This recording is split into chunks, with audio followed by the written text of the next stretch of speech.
Hello students, welcome back. कैसे हैं आप लोग? उम्मीद है बहुत अच्छे होंगे और पढ़ाई भी कर रहे होंगे। Now as per the schedule आज फिर मैं आप लोगों के सामने हाजिर हूँ प्री बोर्ड 2 के सॉल्यूशंस लेकर। So guys, without wasting time हम स्टार्ट करेंगे। देखिए, फर्स्ट क्वेश्चन जो होता है वो तो केस स्टडी है, ऑस्मोटिक प्रेशर के ऊपर कहा जा रहा है। ये बात हमने चैप्टर में अच्छे से पढ़ रखी है, तो हम सीधे क्वेश्चन पे आते हैं। देखिए, एक गिवन टेम्परेचर पर ऑस्मोटिक प्रेशर जो होता है कंसंट्रेटेड सोल्यूशन का, उसके ऊपर क्वेश्चन है। वो क्या होगा? हायर होगा as compare to the dilute solution, lower होगा या उसके बराबर होगा, ये रिलेशन देना है। देखिए, सीधा सा रिलेशन है।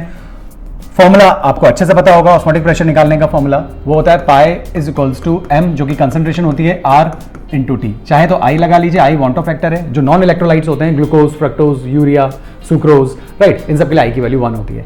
आप तो सिर्फ इसको देखिए, पाई और एम, मतलब कि जितनी ज्यादा कंसंट्रेशन होगी ऑस्मोटिक प्रेशर उतना ज्यादा होगा। तो कंसंट्रेटेड सोल्यूशन है, तो आंसर हो गया ये। इसका ऑस्मोटिक प्रेशर हायर होगा then that of dilute solution. That's all, fine. चलिए, इसके बाद हम आते हैं सेकंड पे। सेकंड क्वेश्चन में हमसे कहा जा रहा है 0.1 m NaCl and 0.05 m BaCl2 solution are separated by semi-permeable membrane in a container. For this system, choose the correct answer. Okay, 2 container है, हम बना लेते हैं। ओके, ये 2 कंटेनर बना लिए, बीच में सेमी परमेबल मेम्ब्रेन लगते ही 2 अलग अलग कंटेनर्स हो गए। ये मेम्ब्रेन लगी हुई है। ये सॉल्वेंट ले लेते हैं, ये सॉल्वेंट हो गया, वाटर। अब इसके अंदर एक तरफ हम NaCl की बात करते हैं। NaCl कितना है? 0.1 m। ये NaCl हो गया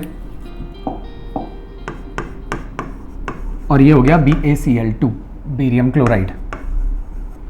इसकी कंसंट्रेशन ज़्यादा है, इसकी कंसंट्रेशन कम है। ये 0.1 m है और ये है 0.005 m। लेकिन ये जो प्रॉपर्टी है ये नंबर ऑफ सॉल्यूट पार्टिकल्स पे डिपेंड करती है। तो यहाँ पे ये टूटकर 2 पार्टिकल्स में आ जाता है, तो यहाँ पे टोटल आयंस की जो कंसंट्रेशन होगी वो 0.2 m हो जाएगी, इसकी जस्ट डबल हो जाएगी। और ये टूटकर 3 पार्टिकल्स देता है, तो 0.05 m तो BaCl2 है, लेकिन ये टूटकर 3 आयंस देता है, तो टोटल जो कंसंट्रेशन हो जाएगी वो हो जाएगी 0.015। इसको इंटू 3 कर देंगे m। अभी भी देखा जाए तो कुल मिलाकर ये ही कॉन्सेंट्रेटेड कैटेगरी में रखा जाएगा, ये नहीं रखा जाएगा। तो ये कंसंट्रेटेड है और ये डाइल्यूट है। आपको अच्छे से पता होना चाहिए, ऑस्मोसिस में हमेशा वाटर डाइल्यूट सोल्यूशन की तरफ से कंसंट्रेटेड सोल्यूशन की तरफ जाता है। ये चीज़ आप दिमाग में बिठा लें। मैं फिर बोल देता हूँ, डाइल्यूट सोल्यूशन की तरफ से कंसंट्रेटेड जो सोल्यूशन होता है उसकी तरफ सॉल्वेंट मूव करता है। जैसे अब यहाँ देख लीजिए, ये NaCl है, यहाँ पे NaCl के पार्टिकल्स, मतलब कंसंट्रेटेड बताना है ना, तो मैं ये ज़्यादा लगा देता हूँ, ठीक है। तो इससे आपको फील हो जाएगी कंसंट्रेटेड है।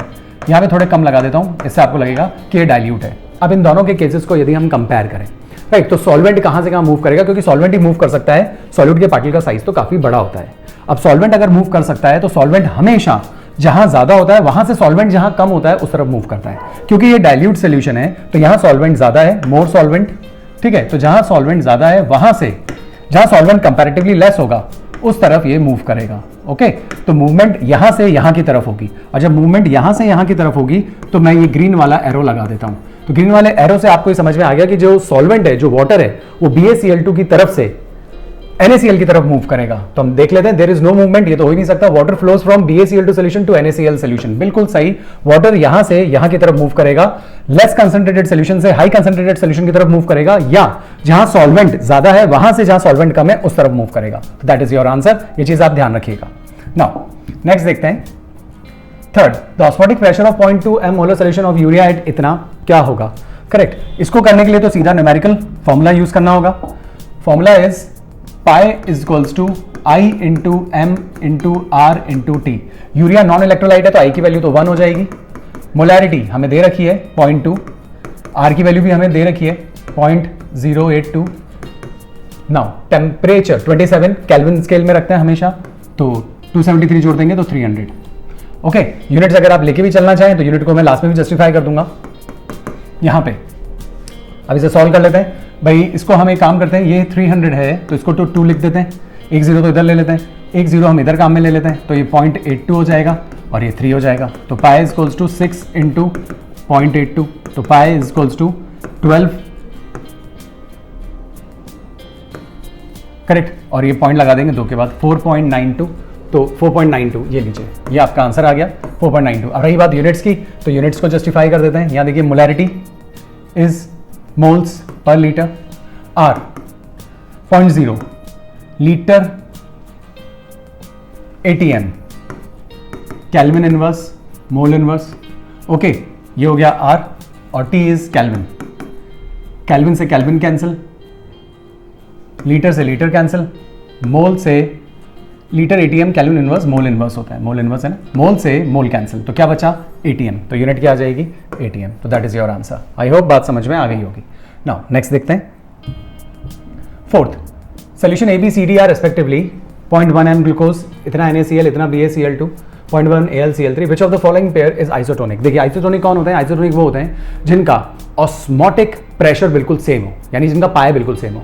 अब पाए किनका सेम हो सकता है वो देखिए, तो पहले तो ये देखना होगा आपको पाए डिपेंड किस पे करता है। अगेन फॉर्मूला ही रोल प्ले करेगा अपना, पाए डिपेंड करता है I पे, M पे, R और T पे तो डिपेंड इसलिए नहीं करेगा क्योंकि टेम्परेचर तो हम ऑलमोस्ट सेम टेम्परेचर पे बात करते हैं, तो इसको आप भूल जाइए। अब डिपेंड करेगा कंसंट्रेशन पे और I फैक्टर पे। वैसे कहा जा रहा है कि बोर्ड्स में से वांटो फैक्टर हट गया है, लेकिन देखिए क्वेश्चंस आ सकते हैं, डायरेक्टली कोई क्वेश्चन ना आकर इनडायरेक्टली क्वेश्चन तो पूछे जा सकते हैं। इसलिए मैंने जब रिवीजन कराया था आपको सोल्यूशन चैप्टर का, तब मैंने I को डिस्कस किया है अच्छे से। अगर वो डिस्कस नहीं करेंगे तो इस टाइप के क्वेश्चन आप नहीं कर पाएंगे। देखिए, तो आप चाहकर अगर नहीं देखा है आपने तो वो जाकर वो वीडियो आप देख सकते हैं। देखिए I, अब हमसे बात की जा रही है NaCl की। सबसे पहले हम NaCl को उठाते हैं, ग्लूकोज उठाते हैं। ग्लूकोज नॉन इलेक्ट्रोलाइट है, इसके लिए I की वैल्यू कितनी रहती है 1। तो सबसे पहले ग्लूकोज के लिए हम पाए की बात करेंगे। ओके, तो पाए I की जगह तो हम ग्लूकोज के लिए क्या रख देंगे 1। मोलैरिटी कितनी को बोली जा रही है 0.1, RT तो कांस्टेंट ही रहने वाला है। ठीक है, तो ये वैल्यू आ गई 0.1 RT, ये इसकी वैल्यू हो गई। ग्लूकोज के बाद अब बात करते हैं NaCl के लिए। NaCl के लिए यदि आप बात करेंगे पाए के लिए तो टूटकर 2 आयंस देता है, तो 2 इंटू कंसंट्रेशन 0.05 और RT तो सेम ही है। जब आप इसको सॉल्व करेंगे तो 0.1 ही आ जाएगा, ये 0.10 RT। अब आप एक देखो 0.10, ये भी 0.10 ही है ऑलमोस्ट, तो ये दोनों सेम आ गए पाए। तो ये बात तो तय है कि ग्लूकोज और NaCl के जो सोल्यूशन होंगे वो आइसोटोनिक होंगे क्योंकि दोनों के लिए पाए सेम आ रहा है। तो ऐसे ऑप्शंस ढूंढो जिसमें ग्लूकोज और NaCl आता हो। पहले तो ये कि और क्योंकि दो के पेयर आपको दिए हुए हैं, इसलिए अब तीसरे को तो उठाने की जरूरत ही नहीं है। तो दो के पेयर में हमें 2 पेयर मिल चुके हैं, तो हम एक बार देख लेते हैं कि AB ऑप्शन में कहीं आता है क्या। तो बिल्कुल ये रहा, AB ऑप्शन में है, बाकी को देखने की जरूरत नहीं है। देखने से भी नजर आ रहा है 3 टाइम्स है, 3 से अगर आप इसको मल्टीप्लाई भी कर लेंगे तो 0.15 आ जाएगा, जो कि इनसे मैच नहीं होगा। और वो 4 पार्टिकल से 0.4 आएगा, 4 इंटू 0.1, तो इनसे मैच नहीं होगा। तो option will be A and B, मतलब A ऑप्शन। ओके, चलिए नेक्स्ट देखते हैं। ये पैसेज पढ़ना है आपको। ये जो क्वेश्चन है ये अमोनिया अमीन्स के ऊपर है। अमीन्स के बारे में हम सब जानते ही हैं, तो ऐसा कोई इंफॉर्मेशन वहां से हमें मिलने नहीं जा रही। हम सीधे क्वेश्चन पे आते हैं। देखिए पहला question, order of basicity of amines in gaseous phase. Gaseous phase में अमीन्स का बेसिसिटी का ऑर्डर बताया जा रहा है।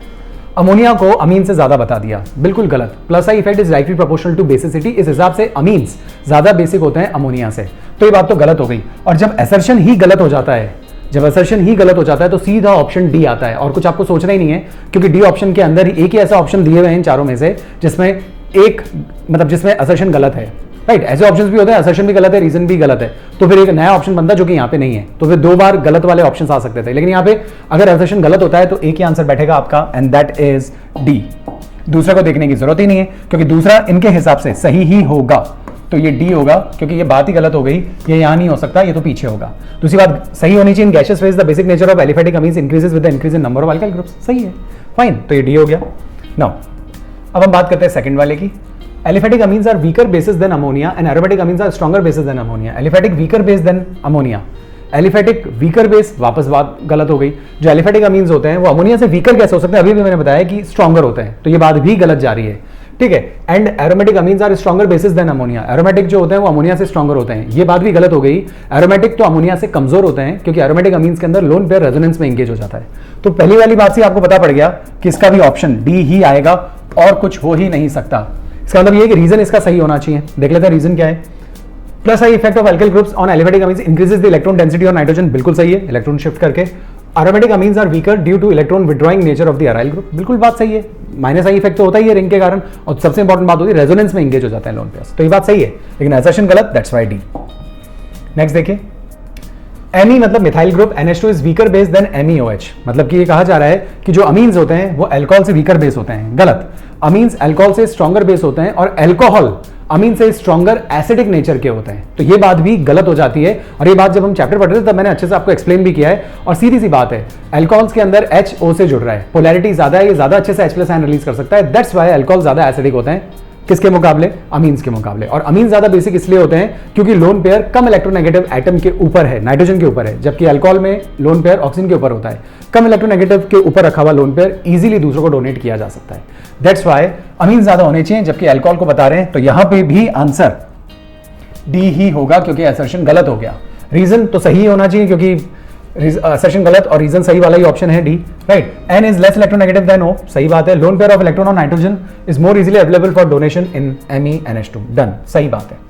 चलिए fourth, aniline is a weaker base than cyclohexyl amine. Aniline weaker base है साइक्लोहेक्साइल अमीन से, बिल्कुल सही है। एनिलीन में तो आपको अच्छे से पता है lone pair are engaged in resonance, तो 100% वीकर बेस ही होगा। इन सभी केसेस में अगर हम देखें तो एनिलीन ही सबसे वीकर आता है, अमोनिया में, अमीन्स में, ये यहाँ एंगेज हो जाएंगे, ये यहाँ रेजोनेंस में। जबकि cyclohexyl, this is cyclohexyl amine, cyclohexyl amine, right. यहाँ पे कोई पाई बॉन्ड्स नहीं है जिसमें रेजोनेंस में एंगेज हो, तो डोनेशन के लिए ज्यादा अवेलेबल होगा, तो बात जमती है। दूसरा रीजन कह रहे हैं aniline undergo halogenation even in the absence of catalyst. बात तो सही है, एनिलीन में जब आप ब्रोमिनेशन करते हैं, ब्रोमीन वाटर डालते हैं, तो किसी कैटलिस्ट की जरूरत नहीं होती। जैसे कि बाकी जब आप क्लोरोबेंजीन में जब आप हैलोजिनेशन करवाना हो तो FeCl3 लेना पड़ता है Cl2 के लिए, Br2 के लिए FeBr3 लेना होता है, तो कैटलिस्ट की रिक्वायरमेंट होती है। NH2 ग्रुप काफी एक्टिवेटिंग ग्रुप है, एज लाइक OH ग्रुप, तो इनको कैटलिस्ट की रिक्वायरमेंट नहीं होती और बहुत इजीली ये हैलोजिनेशन कर सकते हैं। ब्रोमीन वाटर डालने से 2,4,6 ट्राइब्रोमो एनिलीन बन जाता है। तो बात तो ये सही है, लेकिन ये उस बात को एक्सप्लेन नहीं करती। उस बात का एक्सप्लेनेशन तो ये है कि वो वीकर इसलिए होते हैं एरोमेटिक, क्योंकि lone pair are engaged in resonance. तो बातें तो दोनों सही है, लेकिन रीजन असर्शन को एक्सप्लेन नहीं करता। तो इसके लिए ऑप्शन क्या बैठेगा? इसके लिए ऑप्शन बैठ जाएगा बी। ओके, चलिए नेक्स्ट देखते हैं। मल्टीपल चॉइस क्वेश्चंस हैं। Consider the following reaction. अच्छा, यहां पर रिएक्शन दी गई है और हमसे कहा जा रहा है ABCD रेस्पेक्टिवली आर। ABCD क्या हो सकते हैं? देखिए, ये एल्डिहाइड है। एल्डिहाइड की जब HCN से रिएक्शन होती है तो साइनोहाइड्रिन बनता है। आप यहां पे देखिए जरा, साइनोहाइड्रिन सबसे पहला A, नॉर्मल हेक्सेन नो, ग्लूकोसाइनोहाइड्रिन। बात खत्म हो गई, यही आंसर होगा, क्योंकि और कहीं साइनोहाइड्रिन नजर ही नहीं आ रहा।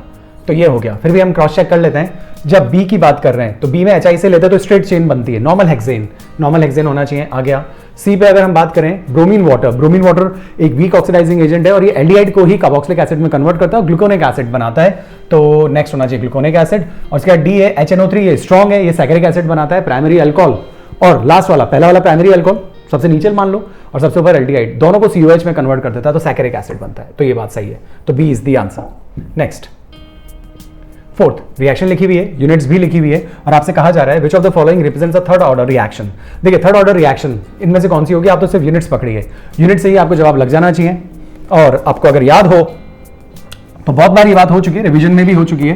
के की यूनिट निकालने का फॉर्मूला होता है concentration 1 - n upon time. And third order reaction में आप n की वैल्यू 3 रख देंगे, यही ऑर्डर ऑफ रिएक्शन है, तो यहाँ पे -2 आ जाएगा। तो कंसंट्रेशन -2 मतलब मोल्स पर लीटर नहीं, लीटर पर मोल, और दोनों की पावर में 2 आएगा स्क्वायर। तो देख लीजिए, litre square mole -2 second inverse. तो दैट इज द आंसर। तो विच of the following represents a third order reaction? The third order reaction is twice NO plus Cl2 twice NOCl. C option is the correct answer. Next, fifth, which one of the following is reduced with zinc and HCl to give corresponding hydrocarbon? Zinc और HCl मतलब Clemenson's reduction किसका हो सकता है? Carbonyl compounds का, aldehyde ketones का हो सकता है। अब इनमें से देखो, इथाइल एसिटेट एस्टर है, नो। बी, ब्यूटेनटोन एक कीटोन है, तो आंसर बैठ गया आपका यहीं से, ठीक है। तो ये हो गया करेक्ट। एसिटिक एसिड, एसिड नहीं देते, एंड एसिटामाइड, अमाइड नहीं देते। फाइन, चलिए। How many number of atoms are there in cubic unit cell having 1 atom at each corner and 2 atoms on each body diagonal? Okay, तो on each body diagonal of a cube. Fine, देखिए हर corner पर होता है, तो corner के कारण calculation क्या होती है? हर कॉर्नर 8 से शेयर्ड होता है और हर एक पे 1 है, तो 1 इंटू या 8 इंटू 1/8, 1 से 1/8 पार्ट मिलेगा, तो 8 से कितना मिलेगा? तो 8 इंटू 1/8।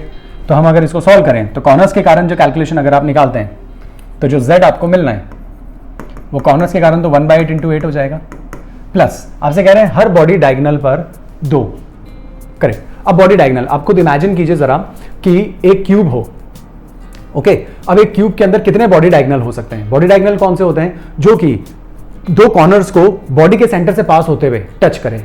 वापस बोलता हूं, एक क्यूब सोच लीजिए और दो कॉर्नर्स को ऐसे ज्वाइन कीजिए कि वो बॉडी के सेंटर से पास होते हुए एक दूसरे से जुड़े।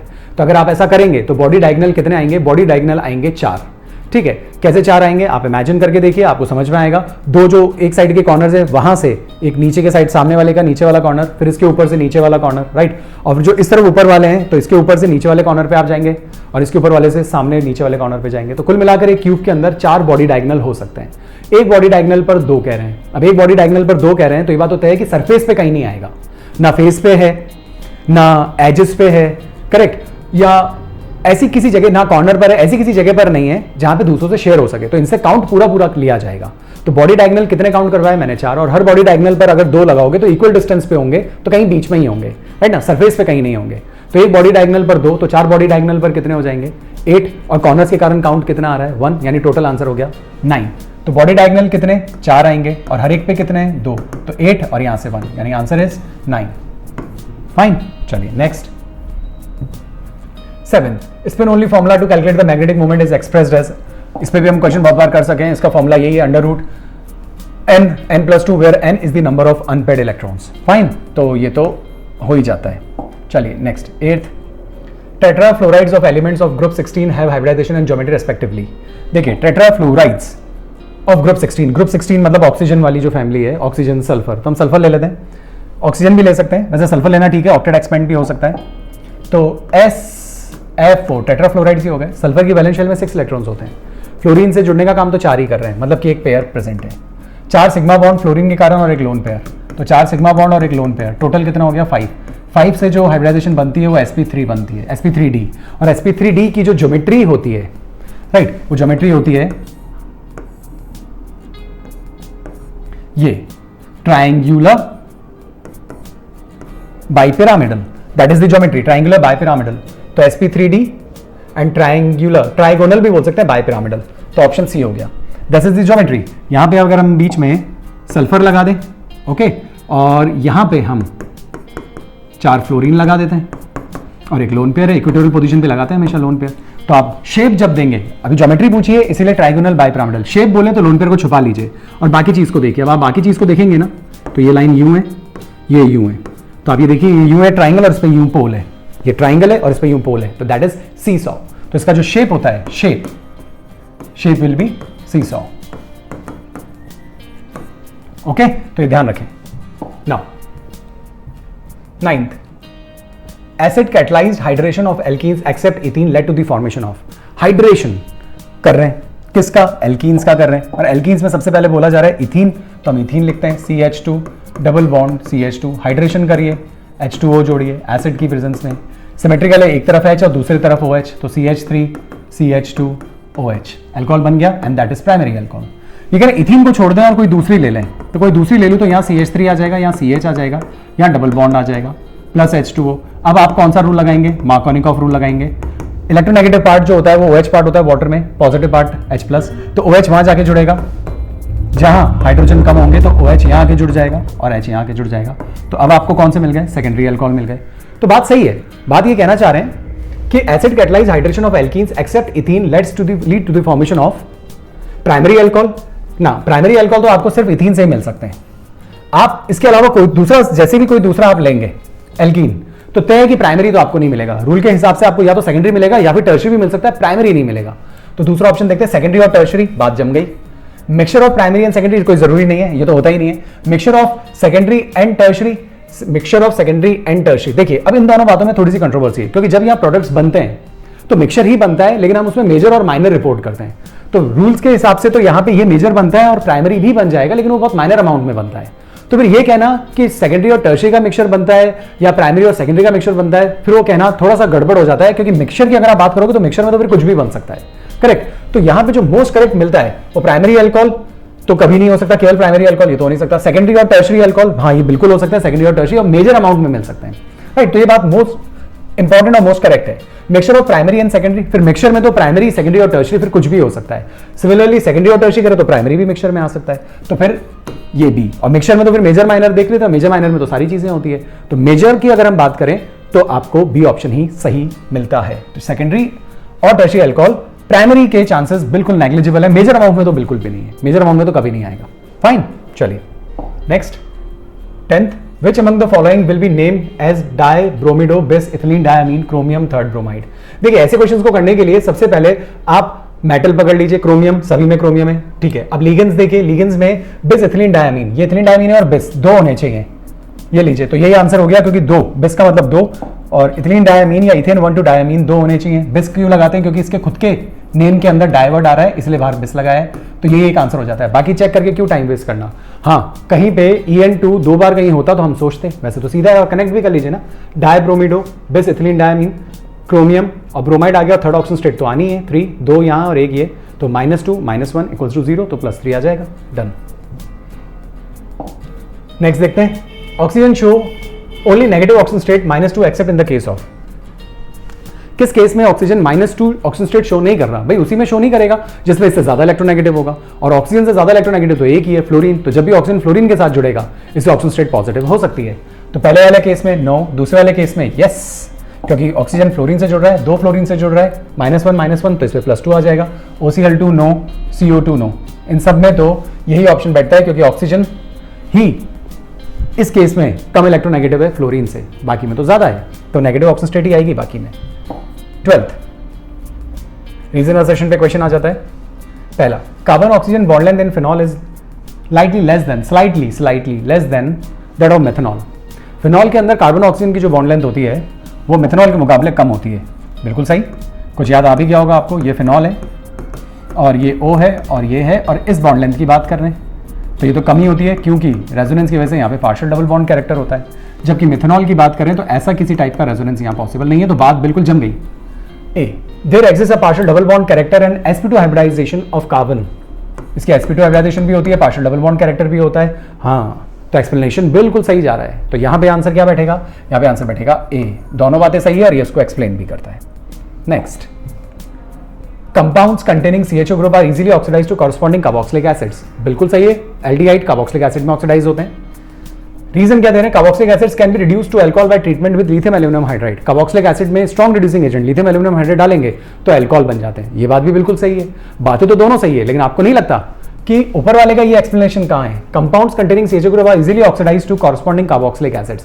इजीली जो एल्डिहाइड्स होते हैं वो इजीली कार्बोक्सिलिक एसिड्स में ऑक्सीडाइज हो जाते हैं। क्यों हो जाते हैं? क्योंकि कार्बोक्सिलिक जो एल्डिहाइड्स होते हैं उनके अंदर एक ऐसा बॉन्ड होता है जिसके अंदर ऑक्सीजन की एंट्री इजीली हो सकती है। कोई भी एल्डिहाइड अगर होगा तो उसमें एक तरफ H होगा ही होगा, और जब भी इसका ऑक्सीडेशन होता है, करेक्ट, तो ये ऑक्सीजन बहुत इजीली इस बॉन्ड के अंदर एंट्री ले सकती है। क्योंकि अगर कोई सा भी आप एल्डिहाइड लेंगे, मान लीजिए ये वाला एल्डिहाइड भी अगर आपने ले लिया, तो यहाँ पे ये बॉन्ड तो हमेशा ऐसा ही रहेगा और इस ऑक्सीजन की एंट्री यहाँ आसानी से हो सकती है। तो इस बॉन्ड में ऑक्सीजन की इजी एंट्री इसको कार्बोक्सिलिक एसिड में कन्वर्ट कर देती है।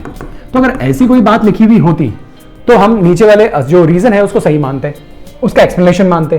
तो दोनों बातें सही तो है, लेकिन ये उसको एक्सप्लेन नहीं करता। ये अलग बात है और ये अलग बात है, दैट्स व्हाई दोनों सही है, लेकिन ये इसका एक्सप्लेनेशन नहीं है। तो यहाँ पे ऑप्शन क्या बैठ जाता है? बी बैठ जाता है। फाइन, चलिए next, bond cleavage in halo arenes is difficult than halo alkane. Halo arenes में हेलो एल्केन्स के मुकाबले बॉन्ड क्लीवेज डिफिकल्ट होता है। वही बात है, partial double bond character, hello arenes मतलब बेंजीन रिंग पे सीधा X जुड़ा हुआ है, तो बात समझ में आ गई होगी ये तो आपको, ठीक है ना। तो क्यों? पार्शियल डबल बॉन्ड कैरेक्टर ही है। आगे, phenyl carbocation is more stable then alkyl carbocation.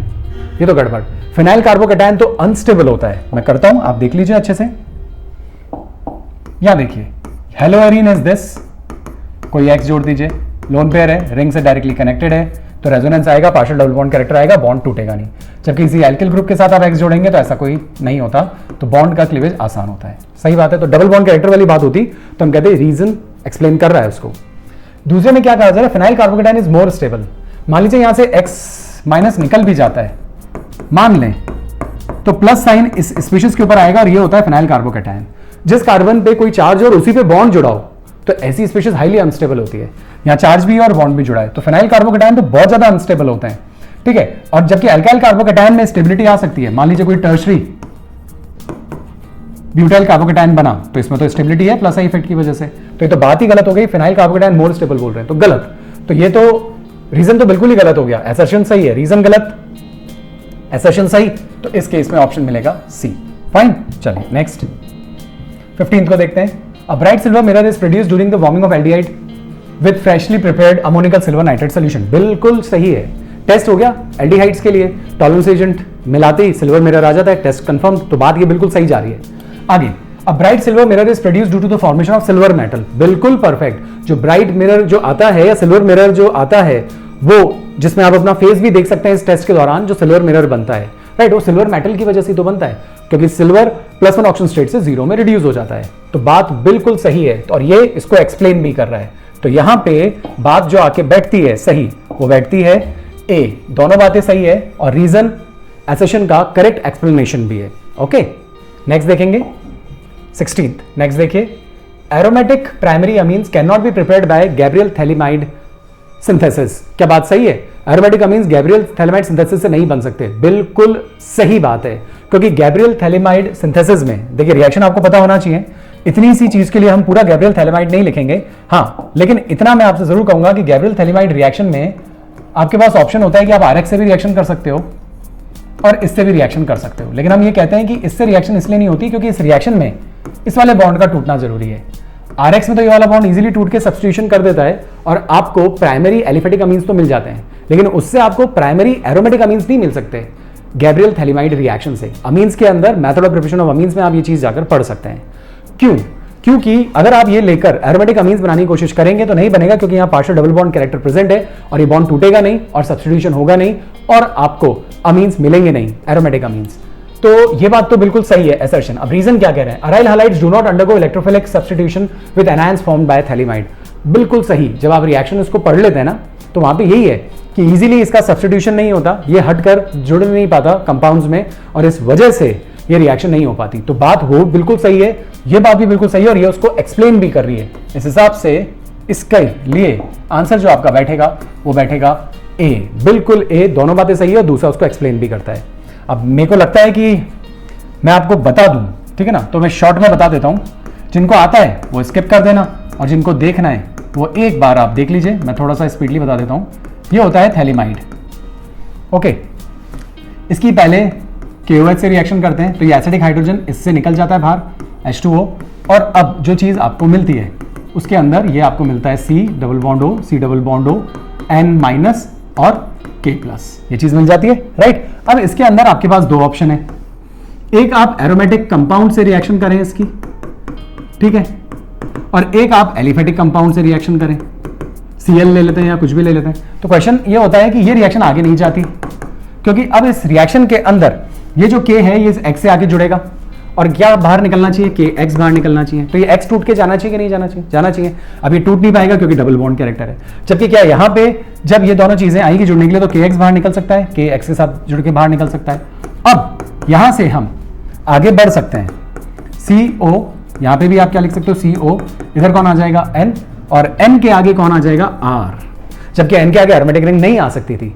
अब इसके फर्दर आप इसको आपको क्या करना होता है? हाइड्रोलाइज करना होता है। हाइड्रोलाइज आप कर देते हैं, राइट। तो इस तरफ H सोच लीजिए, इस तरफ OH सोच लीजिए, इस तरफ H और इस तरफ OH, तो RNH2 यानी कि प्राइमरी अमीन्स तो मिल जाएंगे, लेकिन एरोमेटिक प्राइमरी अमीन्स नहीं मिल सकते।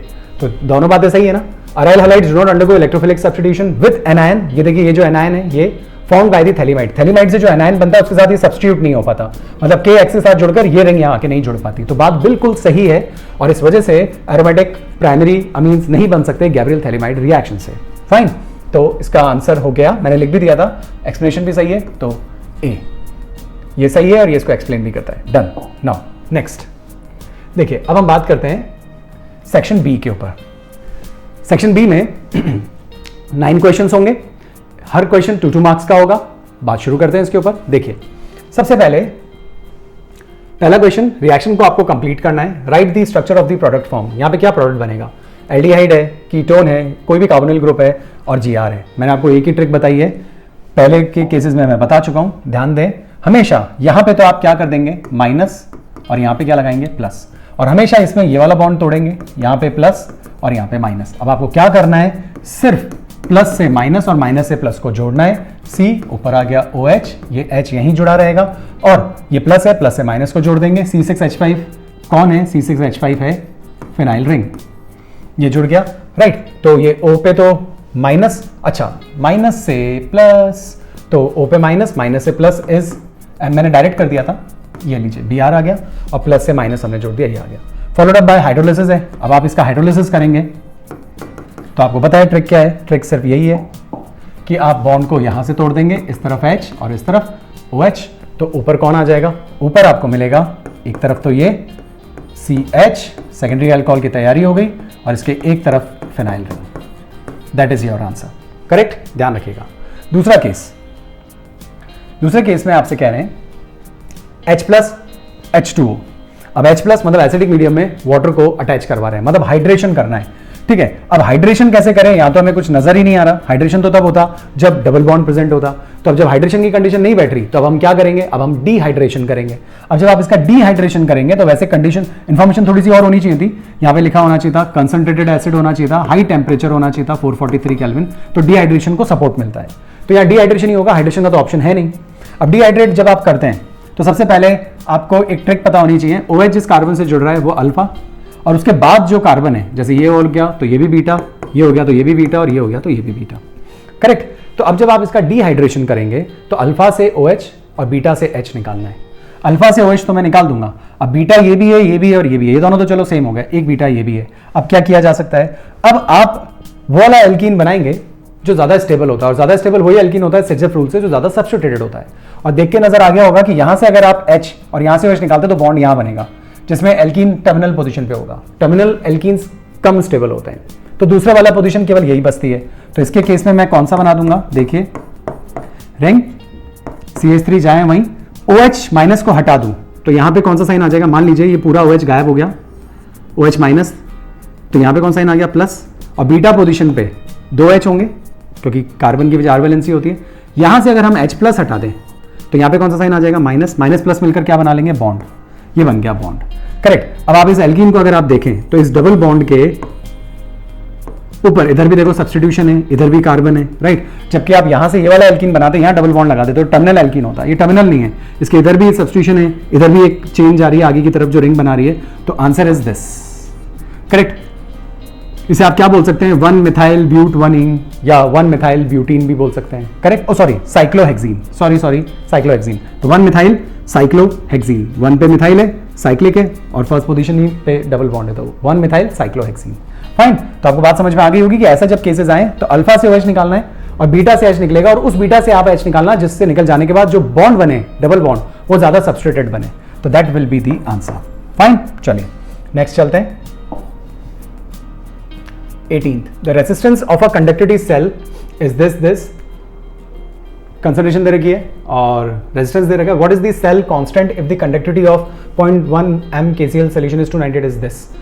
मैंने आपसे पहले भी कहा है, इस टाइप का जब भी क्वेश्चन आए एक ही फॉर्मूला आपको याद रखना है। अगर आप मेरे पुराने वीडियोस देखते हुए आ रहे हैं तो शायद मेरे लिखने से पहले ही आपने दिमाग में ले आए होंगे वो बात, and that is kappa is equals to G into G star. अब देखो कि क्या दिया है, रेजिस्टेंस दिया है भाई, रेजिस्टेंस दिया है तो G की जगह हम क्या लिख देंगे 1/R।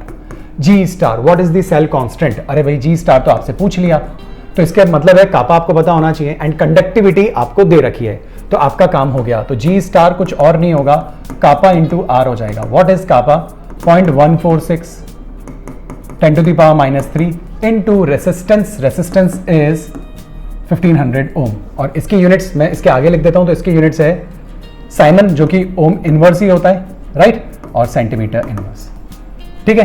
तो यही हुआ, ओम से ये तो कट जाएगा, आंसर सेंटीमीटर इनवर्स में आएगा। अब ये -3 है तो 0.146 -3 से इसको मल्टीप्लाई कर दें तो सीधा 1.5 ही हो गया, करेक्ट। नाउ अब 0.146 और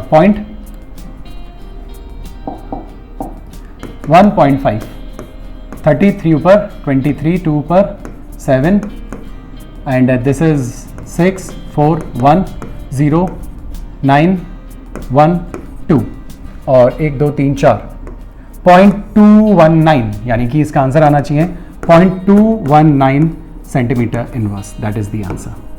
ओके, तो 0.219 centimetre is the answer. I hope आपको बात समझ में आई होगी, ये तो बहुत इजीली सॉल्व हो गया। Kappa is equals to G into G star, इससे आप इससे भी हेवी न्यूमेरिकल सॉल्व कर सकते हैं, ध्यान रखिएगा। नेक्स्ट देखते हैं, गिव द रीजंस, रीजंस हम डायरेक्ट देंगे। Mn second shows maximum paramagnetic character among the divalent ions of the first transition release. देखिए Mn का एटॉमिक नंबर होता है 25। ट्रिक मैंने क्या बोली थी, 5 को भेज दो D में और 2 को भेज दो S में, तो 3d5 4s2। अब 3d5 4s2 की यदि आप बात करें तो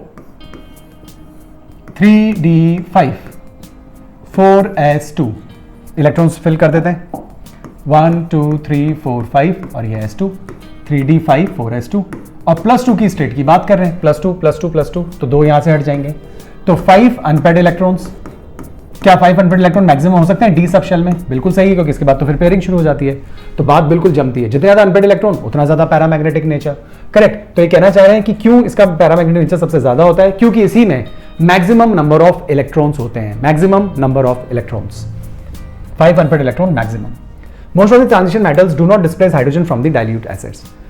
डाइल्यूट एसिड्स से हाइड्रोजन गैस निकाल सकते हैं, एस ब्लॉक के मेटल्स तो निकालते हैं, लेकिन कह रहे हैं कई सारे डी ब्लॉक के एलिमेंट्स हैं जो ऐसा नहीं कर पाते। इसका मतलब क्या हुआ? इसका मतलब ये हुआ कि उनकी रिएक्टिविटी, उन मेटल्स की जो रिएक्टिविटी है या उन मेटल्स की जो अपने आप को ऑक्सीडाइज करने की जो कैपेसिटी है वो कंपैरेटिवली कम है। करेक्ट। या आप ये कह सकते हैं कि इलेक्ट्रोकेमिकल सीरीज के अंदर अगर रिडक्शन स्टैंडर्ड रिडक्शन पोटेंशियल के हिसाब से अगर हम उन्हें अरेंज कर रहे हैं तो वो हाइड्रोजन के नीचे आएंगे, मतलब कम रिएक्टिव साइड पर आएंगे। अब इसके कई सारे जवाब हो सकते हैं। नटशेल में हम क्या बोलें तो देखिए, ऐसे केसेस का जवाब सिर्फ आपको रिडक्शन पोटेंशियल या ऑक्सीडेशन पोटेंशियल से देना चाहिए।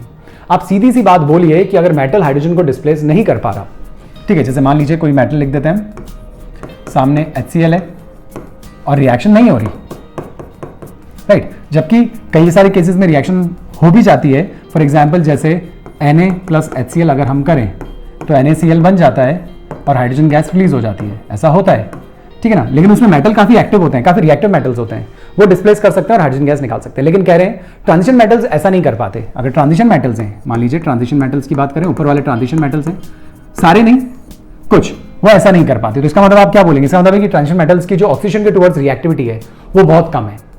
करेक्ट। और जिनकी ऑक्सीडेशन के टुवर्ड्स रिएक्टिविटी बहुत कम होती है, इसका मतलब उनके रिडक्शन स्टैंडर्ड रिडक्शन पोटेंशियल की वैल्यू बहुत ज्यादा होती है, पॉजिटिव में बहुत ज्यादा होती है।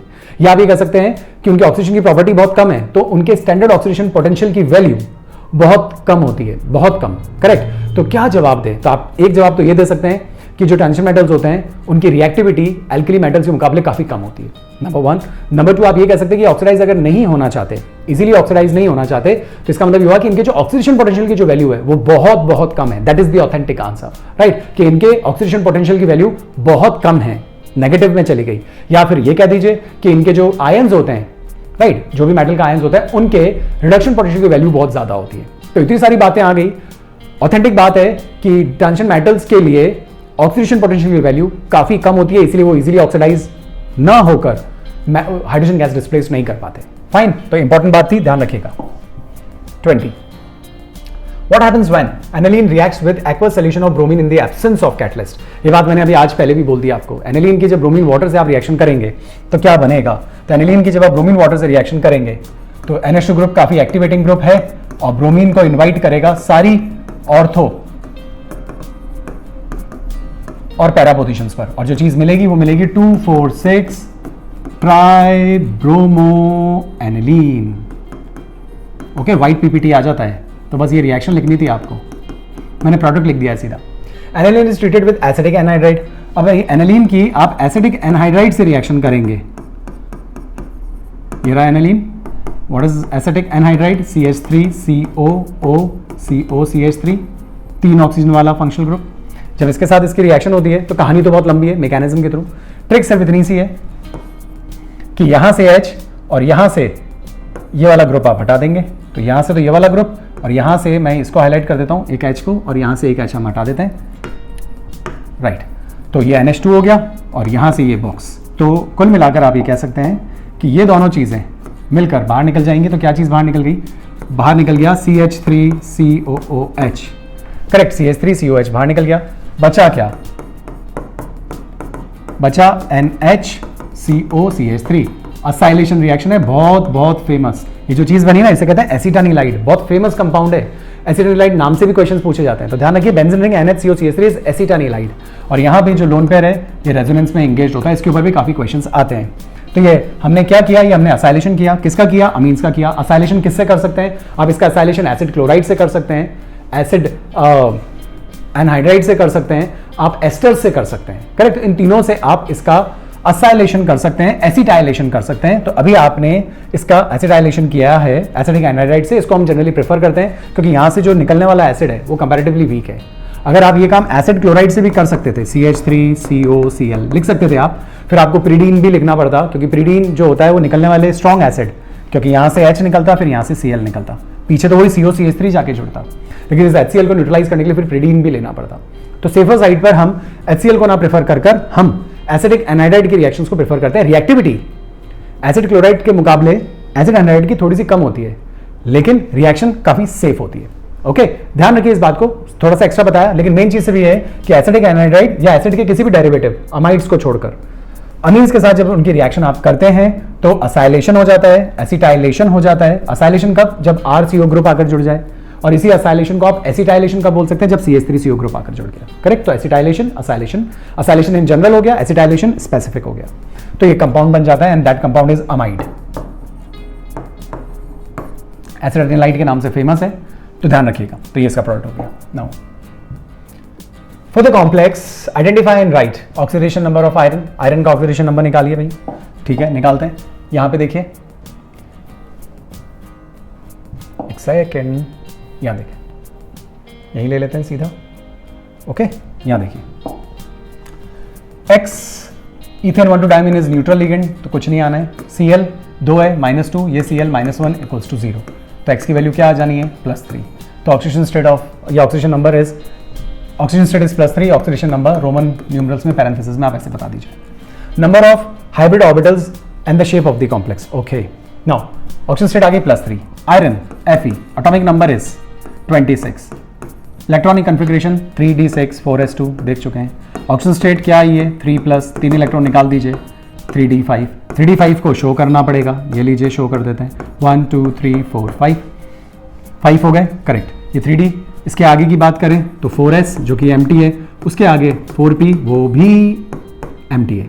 नाउ लिगेंड्स की बात करते हैं। Cl वीक फील्ड लिगेंड है, लेकिन En हमेशा पेयरिंग करवाता है। बिस या इथेन 1,2-डायमीन जो लिगेंड है, डाइडेंटेड लिगेंड है, ये पेयरिंग प्रेफर करता है। तो हम एक काम करते हैं, पेयरिंग करेंगे। अब पेयरिंग करेंगे तो 5 से अगर आप पेयरिंग शुरू करेंगे तो यहां से हट जाएगा, नो डाउट, हट जाइए, यहां से भी हटा देंगे, ठीक है, और 2 हटाए, वो 2 यहां लाके जोड़ दिए, यहां पे अभी भी एक अनपेड रह जाएगा, लेकिन कोई बात नहीं। हमें कितने लिगेंड्स लाने? 2 तो ये है, 2 ये है, लेकिन ये एक लिगेंड 2 पेयर ऑफ इलेक्ट्रॉन लेकर आता है, डाइडेंटेड लिगेंड है ना En, तो 2 पेयर ऑफ इलेक्ट्रॉन्स आएंगे, तो 2 से 4 पेयर ऑफ इलेक्ट्रॉन्स आएंगे और 2 यहां से आएंगे, मतलब टोटल 6 पेयर ऑफ इलेक्ट्रॉन्स आ रहे हैं। तो आपको 6 ऑर्बिटल्स चाहिए। अब 6 ऑर्बिटल्स की यदि हम बात करें तो 3, 1 2 3 4 5 6, तो अब हाइब्रिडाइजेशन आपको नजर आ गई होगी। 2 तो D काम में आएंगे, 1 S और 3 P, तो हाइब्रिडाइजेशन विल बी D2sp3, और D2sp3 मतलब इनर D काम में आ रहा है, तो इसे इनर ऑर्बिटल कॉम्प्लेक्स बोलेंगे। नाउ आपसे कह रहे हैं number of hybrid orbitals and the shape. Shape तो D2sp3 हो या sp3d2 हो, शेप तो एक ही आएगा एंड दैट इज ऑक्टाहेड्रल। तो ऑक्टाहेड्रल शेप बन जाएगा, हाइब्रिडाइजेशन D2sp3 होगी। फाइन। अब आपको कभी ये कह दिया जाए कि आप शो भी कर दीजिए, तो ऑक्टाहेड्रल कैसे शो करते हैं? आप ये देखिए, यू बना दीजिए, एक्स्ट्रा है, आप बना के आएंगे एग्जाम में तो अच्छी बात है। ये मेटल लिख दीजिए, करेक्ट, ऑक्टाहेड्रल है। कहीं पे भी जैसे 2 साइड पर आप जो En है इसे लिख दीजिए, एक ये यहाँ जुड़ गया, एक यहाँ जुड़ गया, ठीक है, और 2 Cl है, ये लीजिए। ये कौन सी फॉर्म है? ये हो गई आपकी ट्रांसफॉर्म, आमने सामने हो गए, और ये दोनों एक तरफ होते तो सिस फॉर्म, खैर वो अलग पार्ट हो जाता है, आइसोमेरिज्म का पार्ट चला जाता है, लेकिन अगर आपको स्ट्रक्चर शो करना हो तो आप इस तरीके से शो कर सकते हैं। Fine, next 22 draw the Fischer projection of D glucose. D glucose का फिशर प्रोजेक्शन बनाना है। देखिए, डी ग्लूकोज का स्ट्रक्चर जब भी आपको बनाना हो, आप एक लाइन खींचिए, 4 लाइन यूं खींच दीजिए, ओके। यहां पे CH2OH, यहां से ध्यान रखिए H H OH H, यहां H है तो यहां OH, यहां H है तो यहां OH, H H है तो OH, और यहां पे हमेशा एल्डिहाइड ग्रुप लगा दीजिए, COOH। नंबरिंग की यदि हम बात करें तो नंबरिंग हमेशा एल्डिहाइड की तरफ से होती है, 1 2 3 4 5 6। जो हाईएस्ट कायरल सेंटर है, देखो ये तो नहीं होता कायरल सेंटर, ये कायरल सेंटर है, ये कायरल सेंटर है, ये कायरल सेंटर है और ये कायरल सेंटर है। तो highest number attaining chiral centre जो होता है उस पर यदि OH राइट हैंड साइड पे होता है, ठीक है ना, राइट हैंड साइड, तो उसको हम कहते हैं डी फॉर्म। तो डी प्लस ग्लूकोज हो गया।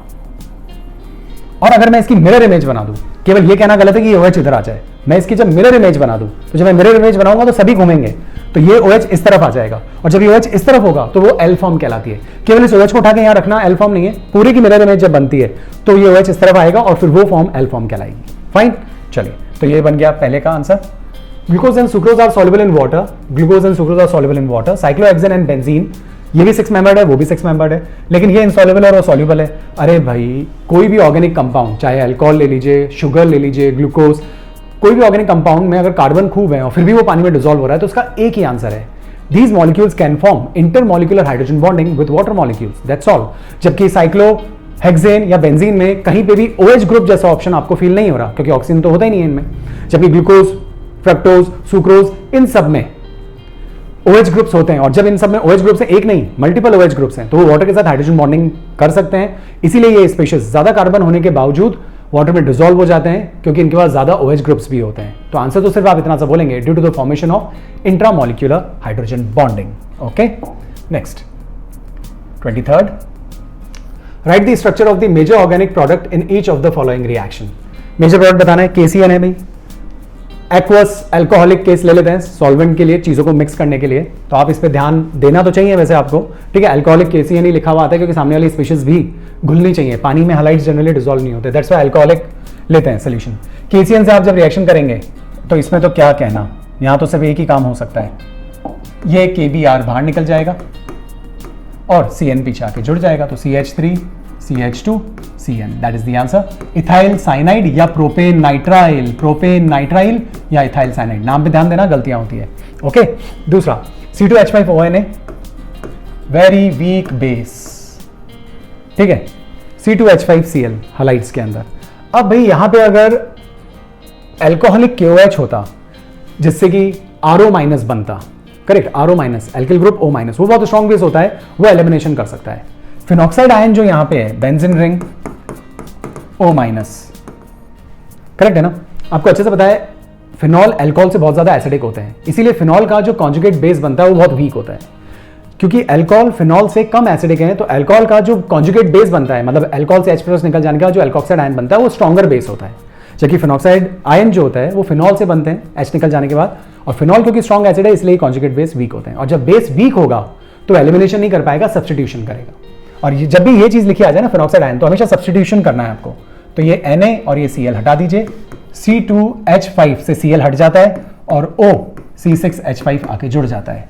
स्ट्रक्चर अगर मैं बनाऊं तो ये बन गया C6H5 O CH2 CH3, इसे कहते हैं फेनिटोल। नाम ध्यान रखना, कॉमन नेम है फेनिटोल। अगर एक CH3 होता है OCH3 तो एनिसोल, और CH2 CH3 होता है तो फेनिटोल। फाइन, तो इसका एक प्रोडक्ट हो जाएगा। अब अगला कह रहे हैं आपसे, इन सबको अरेंज कीजिए, न्यूक्लियोफिलिक सब्स्टिट्यूशन। न्यूक्लियोफिलिक सब्स्टिट्यूशन मतलब इनसे ये F टूट जाना चाहिए, ये Br, ये I, ये Cl। इंक्रीजिंग ऑर्डर में बताना है कि कौन तेज रिएक्ट करेगा। भाई वही तेज रिएक्ट करेगा, क्योंकि सब में कार्बोकेटायन तो सेम ही बन रहे हैं, तो जिसका बॉन्ड जल्दी टूटेगा वही तेज रिएक्ट करेगा, और बॉन्ड जल्दी टूटेगा इसका। तो इंक्रीजिंग ऑर्डर में CH3I सबसे तेज रिएक्ट करेगा, बढ़ता हुआ ऑर्डर सबसे कम, जिसका बॉन्ड सबसे स्ट्रॉन्गर होगा सेम साइज की वजह से F, फिर CH3Cl, फिर CH3Br, साइज डिफरेंस बढ़ता जा रहा है और इसमें साइज डिफरेंस सबसे ज्यादा है। लो बॉन्ड डिसोसिएशन एनर्जी, जल्दी टूटेगा और प्रोडक्ट्स आपको जल्दी मिलेंगे सब्स्टिट्यूशन के। Next, suggest 2 test used to distinguish between ethanol and phenol. Ethanol और फिनॉल को डिस्टिंग्विश करने के लिए कोई 2 टेस्ट बताइए। खूब टेस्ट हैं, इथेनॉल के लिए भी हैं, फिनॉल के लिए भी हैं। हम फेमस की बात कर लेते हैं। देखिए, इथेनॉल की यदि आप बात करें, अल्कोहल की यदि आप बात करें, तो आप अल्कोहल के लिए और फिनॉल के लिए दोनों साथ में आ गए, तो सबसे पहले तो मैं आपसे कहूंगा कि आप ब्रोमीन वाटर डालिए, क्योंकि जब आप दोनों में ब्रोमीन वाटर डालेंगे तो ब्रोमीन वाटर एक इलेक्ट्रोफिलिक सब्स्टिट्यूशन रिएक्शन होती है एरोमेटिक रिंग के ऊपर, तो यहां तो कुछ नहीं होगा। जबकि यहां पे आपको 2,4,6 ट्राइब्रोमोफिनॉल का व्हाइट PPT मिल जाएगा। रिएक्शन आप चाहें तो एग्जाम में लिखें, मैं तो सजेस्ट करूंगा आपको हमेशा रिएक्शन लिखनी चाहिए। Phenol plus bromine water gives 2,4,6, structure आप बना लीजिएगा, ट्राइब्रोमोफिनॉल। एक तो ये रिएक्शन बहुत इंपॉर्टेंट है इन दोनों के लिए फर्स्ट केस में। सेकंड केस में आप जो रिएक्शन ले सकते हैं वो एजोडाइज वाली रिएक्शन भी ले सकते हैं, क्योंकि फिनॉल में यदि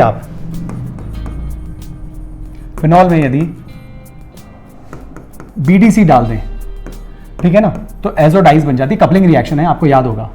ओके, ऑरेंज कलर की डाई बनती है फिनॉल डालने पर, राइट। तो ये फिनॉल का एक अच्छा टेस्ट है। जबकि अगर हम अल्कोहल की बात करें, अल्कोहल में ये सब करते हैं तो ऐसी कोई डाई नहीं बनती। आप इसको भी काम में ले सकते हैं। न्यूट्रल FeCl3 वाली बात CBSE में नहीं है, लेकिन न्यूट्रल FeCl3 को भी हम काम में ले लेते हैं फिनॉल को आइडेंटिफाई करने के लिए। एक रिएक्शन आप ये भी काम में ले सकते हैं। फिर अब अल्कोहल के लिए यदि हम बात करें तो आप अल्कोहल के लिए ल्यूकस टेस्ट परफॉर्म कर सकते हैं, लेकिन ल्यूकस टेस्ट को प्रेफर तब किया जाता है जब प्राइमरी सेकेंडरी टर्शियरी अल्कोहल को डिस्टिंग्विश करना हो, तो हम इसलिए उस टेस्ट को तो अवॉइड कर लेते हैं। बाकी आप चाहें तो ये टेस्ट आप काम में ले सकते हैं, काफी इंपॉर्टेंट है। अब इथेनॉल बोला है तो इथेनॉल के लिए मैं एक एक्स्ट्रा और आपको और बोल देता हूं। इथेनॉल ऑक्सीडाइज होकर CH3CHO बनाती है, एसिटल्डिहाइड बनाती है, और एसिटल्डिहाइड जो होता है वो आयोडोफॉर्म टेस्ट दे सकता है। समझ में आ रही बात? CH3CHO आयोडोफॉर्म टेस्ट दे सकता है, येलो PPT आ सकता है, एक एग्जांपल वो है। इसके ऑक्सीडेशन से एल्डिहाइड बन जाते हैं, और एल्डिहाइड फिर फर्दर टॉलरेंस और फैलिंग्स टेस्ट भी दे सकते हैं, जबकि फिनॉल ऐसा कुछ नहीं कर सकता। तो ऐसी कई सारी बातें हम आगे कनेक्ट कर सकते हैं, लेकिन हम इतना आगे नहीं जाएंगे। बस आप तो इतना ध्यान रखिए कि ऐसा कोई टेस्ट लीजिए जो डायरेक्ट आ जाए आपके पास, राइट। तो डायरेक्ट टेस्ट में ये 2 रिएक्शन सफिशिएंट है। नाउ नेक्स्ट अब क्वेश्चन 25 डिस्कस करते हैं। देखिए, इस क्वेश्चन के अंदर एडिशन रिएक्शन दी गई है।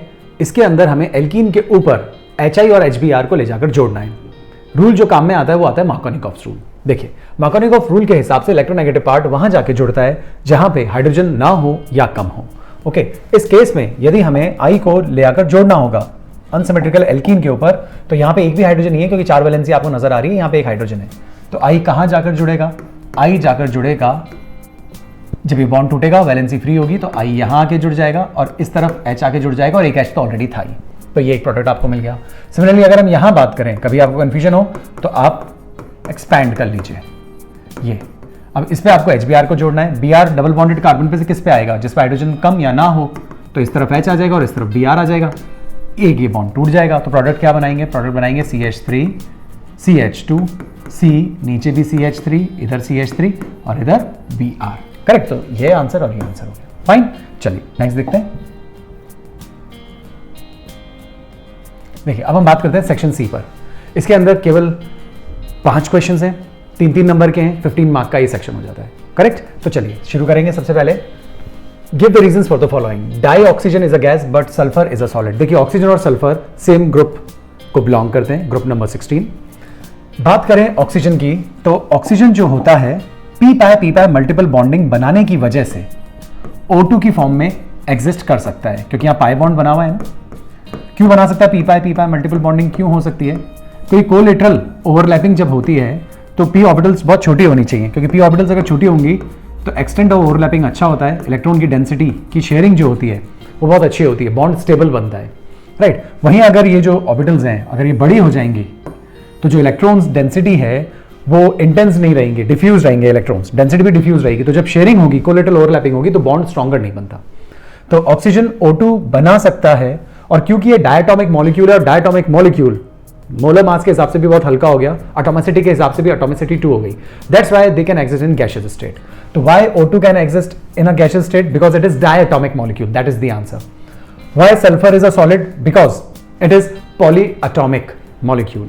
कैसे? सल्फर S2 नहीं होता, S2 बहुत रेयर कंडीशन में बनता है, बहुत हाई टेम्परेचर पे बनता है। नॉर्मली रूम टेम्परेचर पर सल्फर जो होता है वो S8 की फॉर्म में एग्जिस्ट करता है, आपको अच्छे से पता होगा, क्राउन शेप होता है S8, राइट। रूम टेम्परेचर पर इसका एग्जिस्टेंस S8 की जैसा है, एटॉमिसिटी 8 हो गई, 8 एटम्स आपस में जुड़े हुए हैं, दैट्स व्हाई काफी हैवी मॉलिक्यूल हो गया, that's why it exist in solid state. ऐसे क्यों नहीं एग्जिस्ट करता भाई? ऐसे एग्जिस्ट कराने के लिए मल्टीपल बॉन्डिंग होनी चाहिए। अब क्योंकि सल्फर का साइज ऑक्सीजन से बड़ा है, तो इसके अंदर जो पी पाई ओवरलैपिंग होती है वो इतनी अच्छी नहीं होती कि एक स्टेबल पाई बॉन्ड बना पाए। तो आंसर क्या होगा? आंसर होगा oxygen is diatomic while sulphur is polyatomic, that is the answer. Now next, SF6 is known but HCl6 is not. इस टाइप के जो क्वेश्चंस होते हैं ना, वो ऐसे होते हैं कि आपको कुछ भी घुमा के दे दिया जाए तो कुछ क्वेश्चंस ऐसे अननोन से भी आ जाते हैं कि आप जवाब ही ना दे पाए, इसीलिए आंसर आपको दिया हुआ होता है, सिर्फ आपसे रीजन पूछा जाता है। अब आप यहां पे देखिए, आपसे बोला जा रहा है SF6 is known, HCl6 is not, जबकि सल्फर ऑक्टेट एक्सपेंड कर सकता है, जब F जुड़ गए तो Cl भी जुड़ जाने चाहिए, लेकिन Cl नहीं जुड़ पाता। रीजन क्या है? रीजन केवल यही नहीं होता कि ऑक्टेट एक्सपेंड कर लिया और चीज एग्जिस्ट कर जाएगी। एक्चुअली 6 को अगर आप जोड़ेंगे तो Cl का साइज काफी बड़ा है और इतने बड़े बड़े Cl इसके चारों तरफ, आप समझ गए ना, इतने बड़े बड़े आइटम्स इसके चारों तरफ अकोमोडेट नहीं हो पाते। तो जवाब आप दे सकते हैं स्टेरिक हिंडरेंस, राइट। भीड़ बहुत ज्यादा बढ़ जाती है, सल्फर के साइज के अकॉर्डिंग 6 Cl इसके चारों तरफ अरेंज नहीं हो सकते, जबकि फ्लोरीन छोटे साइज का है वो अरेंज हो जाता है। तो आंसर क्या दे सकते हैं? आंसर स्टेरिक हिंड्रेंस दे सकते हैं। ठीक है, यहां पे स्टेरिक हिंड्रेंस की वजह से इतने सारे Cl अकोमोडेट नहीं हो सकते सल्फर के around. Fine. What happens when SO2 is pass through an aqueous solution of Fe3 salt? देखिए, जब पी ब्लॉक आप पढ़ते हैं तो मैक्सिमम सब्सटेंस जो आप पढ़ते हैं ना, वो सभी के सभी ऑक्सीडाइजिंग एजेंट्स पढ़ते हैं आप, सभी के सभी, मैक्सिमम क्या 99% ऑक्सीडाइजिंग एजेंट्स पढ़ते हैं। केवल एक यही एक ऐसा है, मॉइस्ट SO2 ही एक ऐसी रिएक्शन है मॉइस्ट SO2 की जो कि रिड्यूसिंग है, दूसरों को रिड्यूस करती है और खुद को ऑक्सीडाइज करता है। दैट्स वाई रिएक्शन बहुत इंपॉर्टेंट है। आप ध्यान रखें, इस रिएक्शन के अंदर SO2 लिया आपने, right, pass through an aqueous solution of Fe3 salt, आपने ये Fe3+ ले लिया। मैंने अभी अभी आपसे कहा कि ये रिड्यूसिंग एजेंट है तो इसको रिड्यूस कर देगा, ये कहां आ जाएगा 2+ में, और खुद क्या हो जाएगा ऑक्सीडाइज, और खुद ऑक्सीडाइज होकर किस में चला जाएगा SO4 2- में। ये हो गई एक रिएक्शन का, आप ये कह सकते हैं कि रिएक्टेंट्स और प्रोडक्ट्स आपने पहचान लिए। लेकिन एग्जाम में हमेशा आपको बैलेंस रिएक्शन देनी है, इसके लिए बैलेंसिंग मैं बता देता हूं, बिल्कुल आसान है। तो यहां पे इसके ऑक्सीजन स्टेट है +4, यहां पे ऑक्सीजन स्टेट है +3, यहां पे ऑक्सीजन स्टेट है +2 और यहां पे ऑक्सीजन स्टेट है +6। अब क्या करें? सीधी सी बात है, यहां से यहां तक अगर आप देखें, यहां तक तो 4 और 6 कितने का डिफरेंस है? 2 का। यहां अगर आप देखें तो कितने का डिफरेंस है? 1 का ऑक्सीजन स्टेट में। तो जो डिफरेंस होता है उससे अपोजिट रिएक्शन को मल्टीप्लाई कर दीजिए, ये 2 लग गया है यहाँ पे, राइट। अब ऑक्सीजन देखिए, यहाँ पे 4 है, यहाँ पे 2 है, तो आप H2O लगा दीजिए, कितने? 2 लगा दीजिए। अब इसको बैलेंस करने के लिए आप हाइड्रोजन लगा देंगे तो 4H+ लगा देंगे। अगर आप देखें तो कुल मिलाकर यहाँ 6+ है, 2+ और 4+, यानी कि 2 2 4+ एंड 4 8+ एंड 2 6+। रिएक्शन बिल्कुल बैलेंस्ड भी मिल गई और आपने रिएक्शन में प्रोडक्ट भी पहचान ली। तो ध्यान रखिए, मॉइस्ट SO2 बहुत ही बेहतरीन रिड्यूसिंग एजेंट है, दूसरों को रिड्यूस करता है और खुद को ऑक्सीडाइज करके +4 से +6 में ले जाता है। +6 मतलब सल्फेट, करेक्ट। नाउ तो ये क्वेश्चन अपना हो गया। नेक्स्ट क्वेश्चन देखते हैं। नेक्स्ट क्वेश्चन जो है वो एक न्यूमेरिकल है, सोल्यूशन चैप्टर से है, एनसीईआरटी की एक्सरसाइज में ये क्वेश्चन दिया हुआ भी है। तो इसको कैसे सॉल्व करते हैं मैं आपको बता देता हूं। देखिए, 2 आइटम्स हैं जिन्होंने मिलकर 2 कंपाउंड्स बनाए हुए हैं, जैसे कि A+B 2 आइटम्स हैं, दोनों ने मिलकर 2 कंपाउंड्स बना रखे हैं। एक बना रखा है AB2 और एक बना रखा है AB4। ये एनसीईआरटी में एक्सरसाइज में दिया हुआ क्वेश्चन है, ठीक है। नाउ ये 2 कंपाउंड्स बन गए हमारे AB2 and AB4। 20 gram benzene में डिसॉल्व किया जा रहा है, यानी कि जो बेंजीन है वो आपका सॉल्वेंट है, और कितने ग्राम में? 20 ग्राम में डिसॉल्व किया जा रहा है। 1 ग्राम AB2 लिया गया है, 1 ग्राम AB4 लिया गया है। जो AB2 है वो कितना डिप्रेशन इन फ्रीजिंग पॉइंट करता है? डेल्टा TF की वैल्यू दे रखी है 2.3 केल्विन। सिमिलरली AB4 जो है वो करता है 1.3 केल्विन। सेम चीज़ है, राइट। मैं डेल्टा TF ही लिख देता हूँ, इसका जो डेल्टा TF है वो है 1.3 kelvin. Fine. The molal depression constant for benzene, obviously जो सॉल्वेंट होता है, वाटर के लिए तो हम याद रख सकते हैं, लेकिन दूसरे कोई सॉल्वेंट आ जाए तो हमेशा वैल्यूज आपको दी हुई होगी। 5.1 केल्विन kg/मोल, ये इसकी वैल्यू भी आपको दे दी। अब आपसे कह रहे हैं calculate the atomic mass of A and B। A and B का एटॉमिक मास निकालिए। देखिए, कंपाउंड हमें दिया गया है, एटम्स नहीं दिए गए हैं, एटम्स ने मिलकर कंपाउंड बना रखा है। तो हमारा जो एक्सपेरिमेंट चल रहा है वो A-B से नहीं चल रहा, हमारा एक्सपेरिमेंट चल रहा है AB2 जो कि एक सॉल्यूट है, और दूसरे केस में AB4 वो भी एक सॉल्यूट है, नॉन वॉलेटाइल सॉल्यूट्स हैं। तो हमारे पास A और B नहीं है, हमारे पास A और B से मिलकर बने हुए 2 कंपाउंड्स हैं।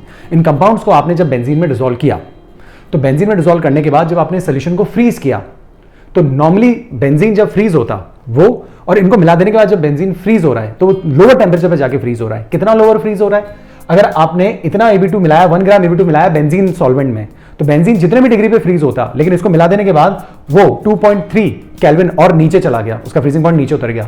सेम AB4 मिलाने पर इतना फ्रीजिंग पॉइंट उसका नीचे चला गया, करेक्ट। अब आपसे कह रहे हैं आप हमें A और B का एटॉमिक मास बताओ। भाई A और B का एटॉमिक मास तो तब निकलेगा ना जब पहले AB2 और AB4 का मोलर मास निकल जाए हमारे पास। एक बार हमारे पास इसका मॉलिक्यूलर मास आ गया, मोलर मास आ गया, तो फिर हम एटॉमिक मास भी निकाल सकते हैं। तो क्वेश्चन अराइज, मोलर मास कैसे निकाला जाए? मोलर मास निकालने के लिए हमें देखना होगा कि हमें क्या क्या इंफॉर्मेशन प्रोवाइडेड है। हमें डेल्टा TF दिया है, और जब डेल्टा TF दिया हुआ होता है तो एक ही फॉर्मूला आपके दिमाग में आना चाहिए, and the formula is del TF KF into molality. आई भी हम लगा लेते हैं, लेकिन हमें यहाँ कुछ मेंशन नहीं किया है, ठीक है, इसलिए हम आई की वैल्यू 1 मान के चलते हैं। मतलब नॉन इलेक्ट्रोलाइट है, ठीक है। तो ये KF हो गया। डेल्टा TF 2 केसेस चल रहे हैं हमारे पास, दूसरा भी delta TF, KF into M. No, पहला वाला केस ले लेते हैं इसका, तो डेल्टा TF कितना है 2.3 केल्विन। KF वो तो फिक्स वैल्यू है, दैट इज 5.1 केल्विन केजी पर मोल, वो यूनिट सब कट जाएगी। मोलैरिटी के लिए मोल्स निकालने होते हैं, मोल्स के लिए गिवन मास 1 ग्राम लिया हुआ है डिवाइडेड बाय मोलर मास किसका, AB2 का, करेक्ट, AB2 का molar mass, given mass upon molar mass. और मास ऑफ द सॉल्वेंट कितने ग्राम, 20 ग्राम्स में डिसॉल्व किया है, लेकिन हमें हमेशा केजी में लेना होता है, मोल्स पर केजी, तो 1000 से सीधा डिवाइड कर देते हैं यहीं पे, तो आंसर केजी में आ जाएगा। ये आपका एडजस्ट हो गया सारी मामला। सिमिलरली यहाँ आप चलें तो यहाँ पे कितना डिक्रीज है 1.3 केल्विन का, ठीक है, तो 1.3 केल्विन का डिक्रीमेंट है। KF सेम है 5.1, मोलैलिटी गिवन मास 1 ग्राम, मोलर मास कितना, मोलर मास तो हम कैलकुलेट करेंगे। इस बार कंपाउंड कौन है, इस बार आपका जो कंपाउंड है वो है AB4 upon mass of the solvent, solvent तो वही 20 ग्राम ही लिया है बेंजीन, और केजी में चेंज करेंगे तो 1000 से डिवाइड कर देंगे, तो 20 ग्राम हटा देते हैं क्योंकि आंसर केजी में ही आ जाएगा, तो ये आंसर केजी में चलेगा, करेक्ट, ये आंसर किस में चलेगा, केजी में, तो मोल्स पर केजी। फाइन, जब हम इन दोनों क्वेश्चंस को सॉल्व करेंगे तो आपके पास यहां से मोलर मास ऑफ AB2 भी कैलकुलेट हो जाएगा और यहां से मोलर मास ऑफ AB4 भी कैलकुलेट हो जाएगा, करेक्ट।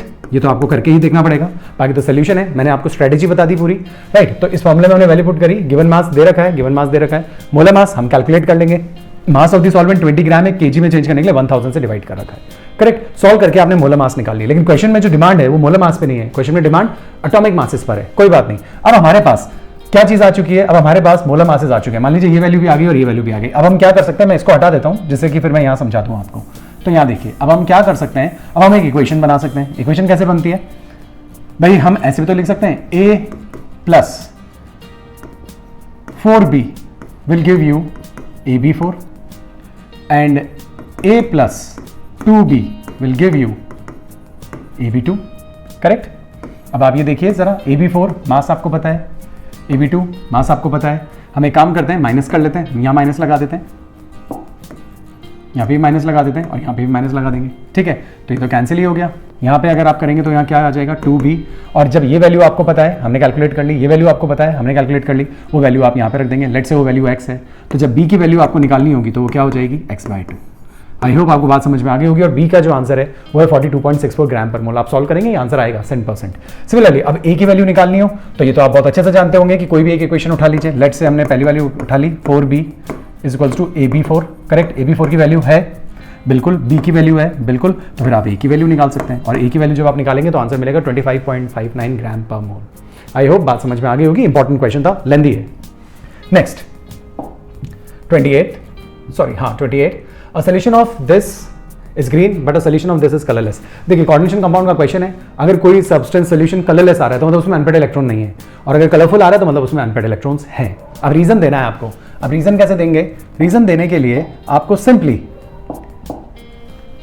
इलेक्ट्रॉनिक कन्फिगरेशन में जाना पड़ेगा। निकल का नंबर होता है 28, तो क्या बनेगा 3d8 4s2, करेक्ट।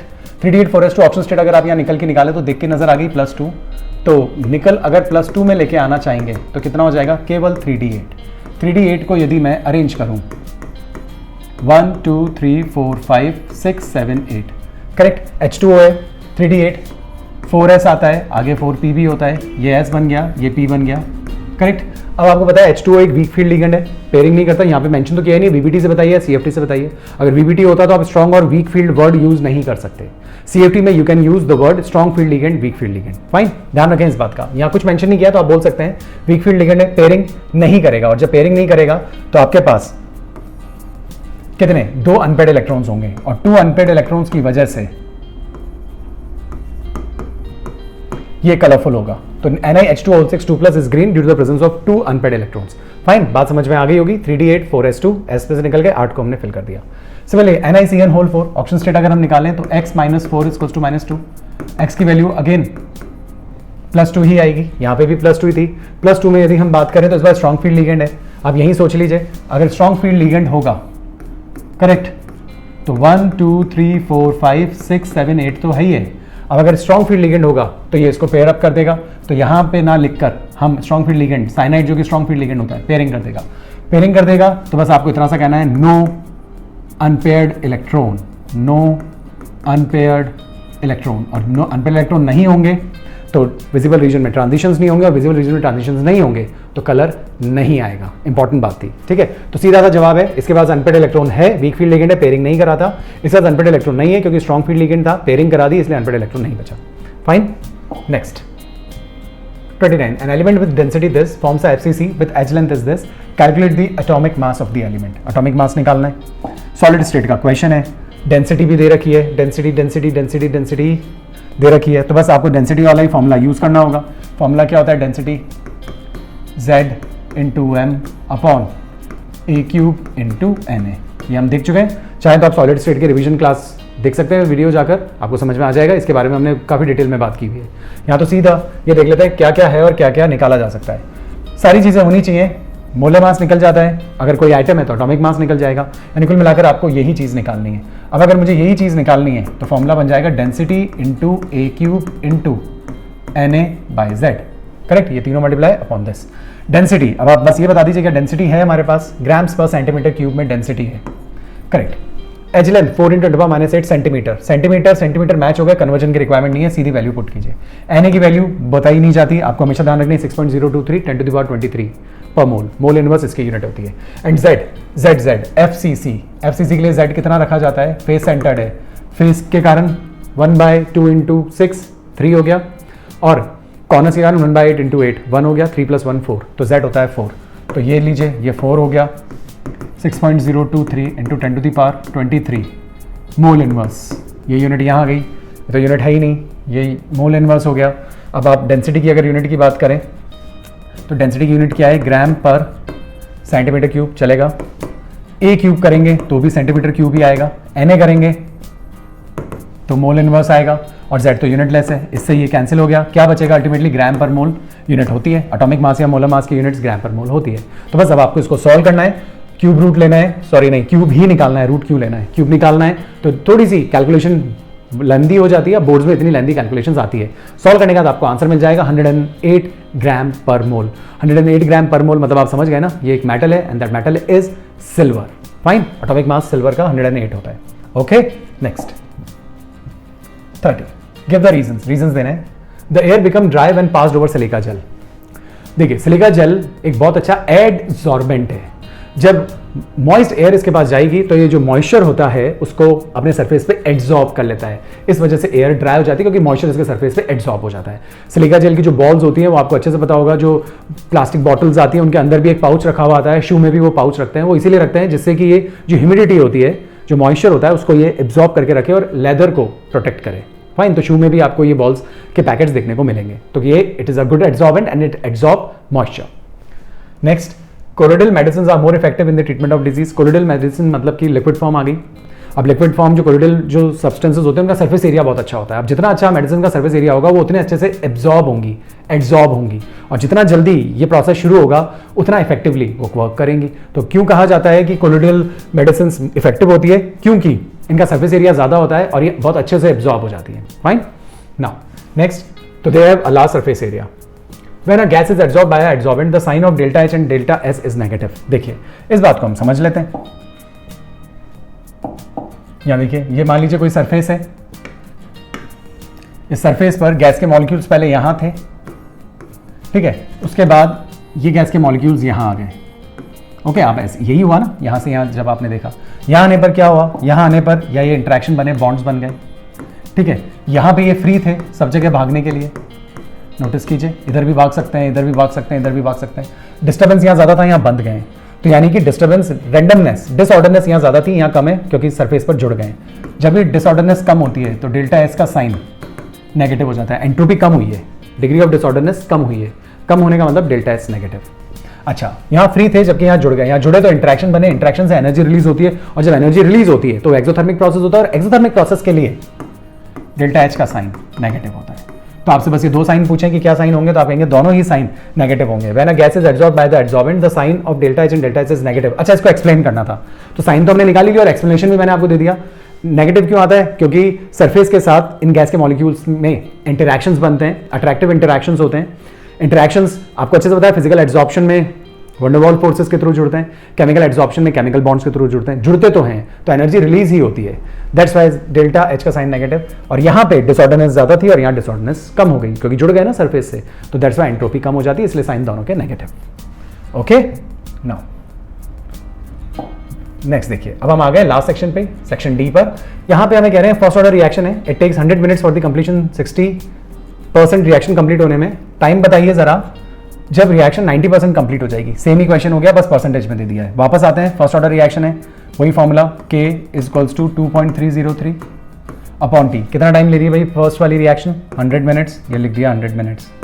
लॉग कितने परसेंट कंप्लीट होती है? 60% कंप्लीट होती है, यानी 100 पहले, 60 कंप्लीटेड था, 100, 60 चला गया, बचा कितना? 40, तो अपॉन 40। लोग 60 लिख देते हैं, गलती करते हैं, ध्यान रखें। इक्वल्स टू कांस्टेंट है, सेम रिएक्शन के लिए K तो वैल्यू सेम ही होगी, और इस बार का टाइम पूछा है तो T रख देते हैं। लॉग इस बार कितने परसेंट कंप्लीट हो रही है? 90% of the reaction will be completed, 90, 100, 90 तो हो गया, बचा कितना? 10। करेक्ट। अब इस वैल्यू को अगर हम दोनों को आपस में रिलेट करें तो 2.303 से 303 कैंसिल, फाइन। नाउ यहाँ क्या बचा? Log 10/4, correct. log 10 minus log 4 करके सॉल्व कर सकते हैं, मैं पहले बता चुका हूं आपको, इतना आपको आता भी होगा। वैल्यूज आपको गिवन होगी 100% अपॉन 100 इज इक्वल्स टू, इसको तो आप सॉल्व कर लीजिए, log 10 की वैल्यू कितनी आ जाएगी? 1 आ जाएगी, तो 1/t। बस अब आपको t की वैल्यू सॉल्व करनी है। जैसे आप t की वैल्यू सॉल्व कर लेंगे, आंसर आपको मिल जाएगा 251.41 मिनट्स। फाइन। तो इंपॉर्टेंट क्वेश्चन है, सेम ही है, बस इसमें कंसंट्रेशन दे रखी है, इसमें परसेंटेज दे रखी है, पैटर्न सेम था। ओके, चलिए नेक्स्ट देखते हैं। एक्सप्लेनेशन देने 5 क्वेश्चन है, रीजनिंग ये हो गई एक तरीके से। देखिए पहला क्वेश्चन है, transition metals compounds are paramagnetic. Paramagnetic कब होते हैं? जब अनपेड इलेक्ट्रॉन्स होते हैं, और जो ट्रांजिशन मेटल्स होते हैं उनमें से मैक्सिमम मेटल्स के पास डी सबशेल में अनपेड इलेक्ट्रॉन्स होते हैं, तो due to the presence of unpaired electron in D subshell, that's why they are paramagnetic. Next, in the series scandium to zinc the enthalpy atomization of zinc is lowest. देखिए enthalpy atomization जो होती है वो strength of metallic bonding पे depend करती है, और metallic bonding की strength number of unpaired electrons पे डिपेंड करती है। जितने नंबर ऑफ अनपेड इलेक्ट्रॉन्स होंगे स्ट्रेंथ उतनी ज्यादा होगी, बॉइलिंग पॉइंट भी उतना ही ज्यादा होता है, राइट। अब जिंक के साथ क्या प्रॉब्लम है? जिंक का कॉन्फ़िगरेशन होता है 3d10-4s2, नो अनपेड इलेक्ट्रॉन, और अनपेड इलेक्ट्रॉन की एब्सेंस की वजह से इनकी मेटालिक बॉन्डिंग काफी वीक होती है, इसीलिए इनके मेल्टिंग पॉइंट्स भी काफी लोअर होते हैं, लोअर साइड पे होते हैं, और इसीलिए इनका एंथैल्पी ऑफ एटमाइजेशन भी काफी लो होता है। एंथैल्पी एटमाइजेशन क्या होता है? मेटल को इतना गर्म कर दीजिए कि वो अपनी गैसियस स्टेट में पहुंच जाए, तो वो जो एनर्जी रिक्वायर्ड होती है 1 mole of that metal to convert it into 1 mole of gaseous state of that metal only, तो एक 1 मोल मेटल को अपने ही 1 मोल में कन्वर्ट करना है, लेकिन गैसियस स्टेट में ले जाने के लिए जो एनर्जी देनी होती है दैट इज एंथैल्पी ऑटोमाइजेशन। पूरा ट्रेंड मेल्टिंग पॉइंट के ट्रेंड्स को फॉलो करता है। तो यहाँ पे क्या बोले? यहाँ से इतना सा बोलिए कि जिनके पास अनपेड इलेक्ट्रॉन नहीं होते, इसीलिए इसकी मेटालिक बॉन्डिंग बहुत वीक होती है, और इसी वजह से एंथैल्पी ऑटोमाइजेशन भी काफी लो होती है। फाइन, तो ये भी चीज हो गई। तो ये हमसे कह रहे हैं in the series scandium to zinc the enthalpy atomization of zinc is lowest. तो मैंने आपको बता दिया क्योंकि बाकी सबके पास तो अनपेड इलेक्ट्रॉन्स होंगे, एक जिंक के पास ही नहीं होंगे, that's why. Next, although fluorine is more electronegative, the highest manganese fluoride is Mn4, whereas highest oxide is Mn2O7। अच्छा क्वेश्चन है। देखिए हाईएस्ट ऑक्सीजन स्टेट जनरली किसी मेटल की अगर आपको पहुंचानी है तो वो आपको ऑक्सीजन और फ्लोरीन से ही मिलेगी, द मोस्ट इलेक्ट्रोनेगेटिव एटम्स।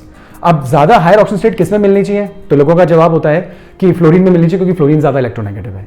जबकि आपको हायर ऑक्सीजन स्टेट यहाँ पे अगर आप देखें तो यहाँ पे जो ऑक्सीजन स्टेट आपको नजर आएगी वो Mn की आ रही है +7 और यहाँ पे Mn की आ रही है +4। तो हायर ऑक्सीजन स्टेट आपको कम इलेक्ट्रोनेगेटिव एटम के साथ देखने को मिल रही है। ऐसा क्यों है? देखिए इलेक्ट्रोनेगेटिविटी ही सब कुछ नहीं होता, एटम्स आकर अरेंज होते हैं चारों तरफ, तो भीड़ भाड़ भी होती है। अब आप सोचिए जरा कि अगर मुझे इसकी ऑक्सीजन स्टेट +7 लानी होगी तो मुझे फ्लोरीन भी साथ जोड़ने होंगे, 7 फ्लोरीन जोड़ने होंगे, क्योंकि एक फ्लोरीन -1 तो सामने +1, तो 7 फ्लोरीन से -7 तो +7 आ जाता। अब यहां 7 फ्लोरीन जोड़ने पड़ेंगे, करेक्ट। या Mn मुझे 8 Mn की ऑक्सीजन स्टेट +8 लानी होती, मान लीजिए +7 ही हाईएस्ट है वैसे तो इसकी, तो +7 लाने के लिए मुझे 7 फ्लोरीन जोड़ने होंगे, राइट। जबकि यहां पे +7 लाने के लिए मुझे 7 ऑक्सीजन तो जोड़े लेकिन 2 Mn के ऊपर, तो ऑन एन एवरेज अगर आप 1 Mn पे बात करें तो 1 Mn पे तो 3.5 ही लगा, करेक्ट है। तो 1 Mn को हाईएस्ट ऑक्सीजन स्टेट में पहुंचाने में ऑक्सीजन के एटम्स का नंबर कंपैरेटिवली कम लगता है as compare to the fluorine. मैं इसको एक बेस्ट एग्जांपल से बताता हूं, इससे भी बेटर। वो देखिए, ये भी क्वेश्चन बहुत फेमस है, OSO4 ऑस्मियम टेट्राऑक्साइड, इसमें ऑस्मियम की ऑक्सीजन स्टेट आ रही है +8। अब यही ऑक्सीजन स्टेट मुझे फ्लोरीन के साथ लानी होती, +8 ही लानी होती, तो मुझे कितने फ्लोरीन लगाने होते? तो मुझे फ्लोरीन 8 लगाने होते, करेक्ट। तो इसकी +8 आती।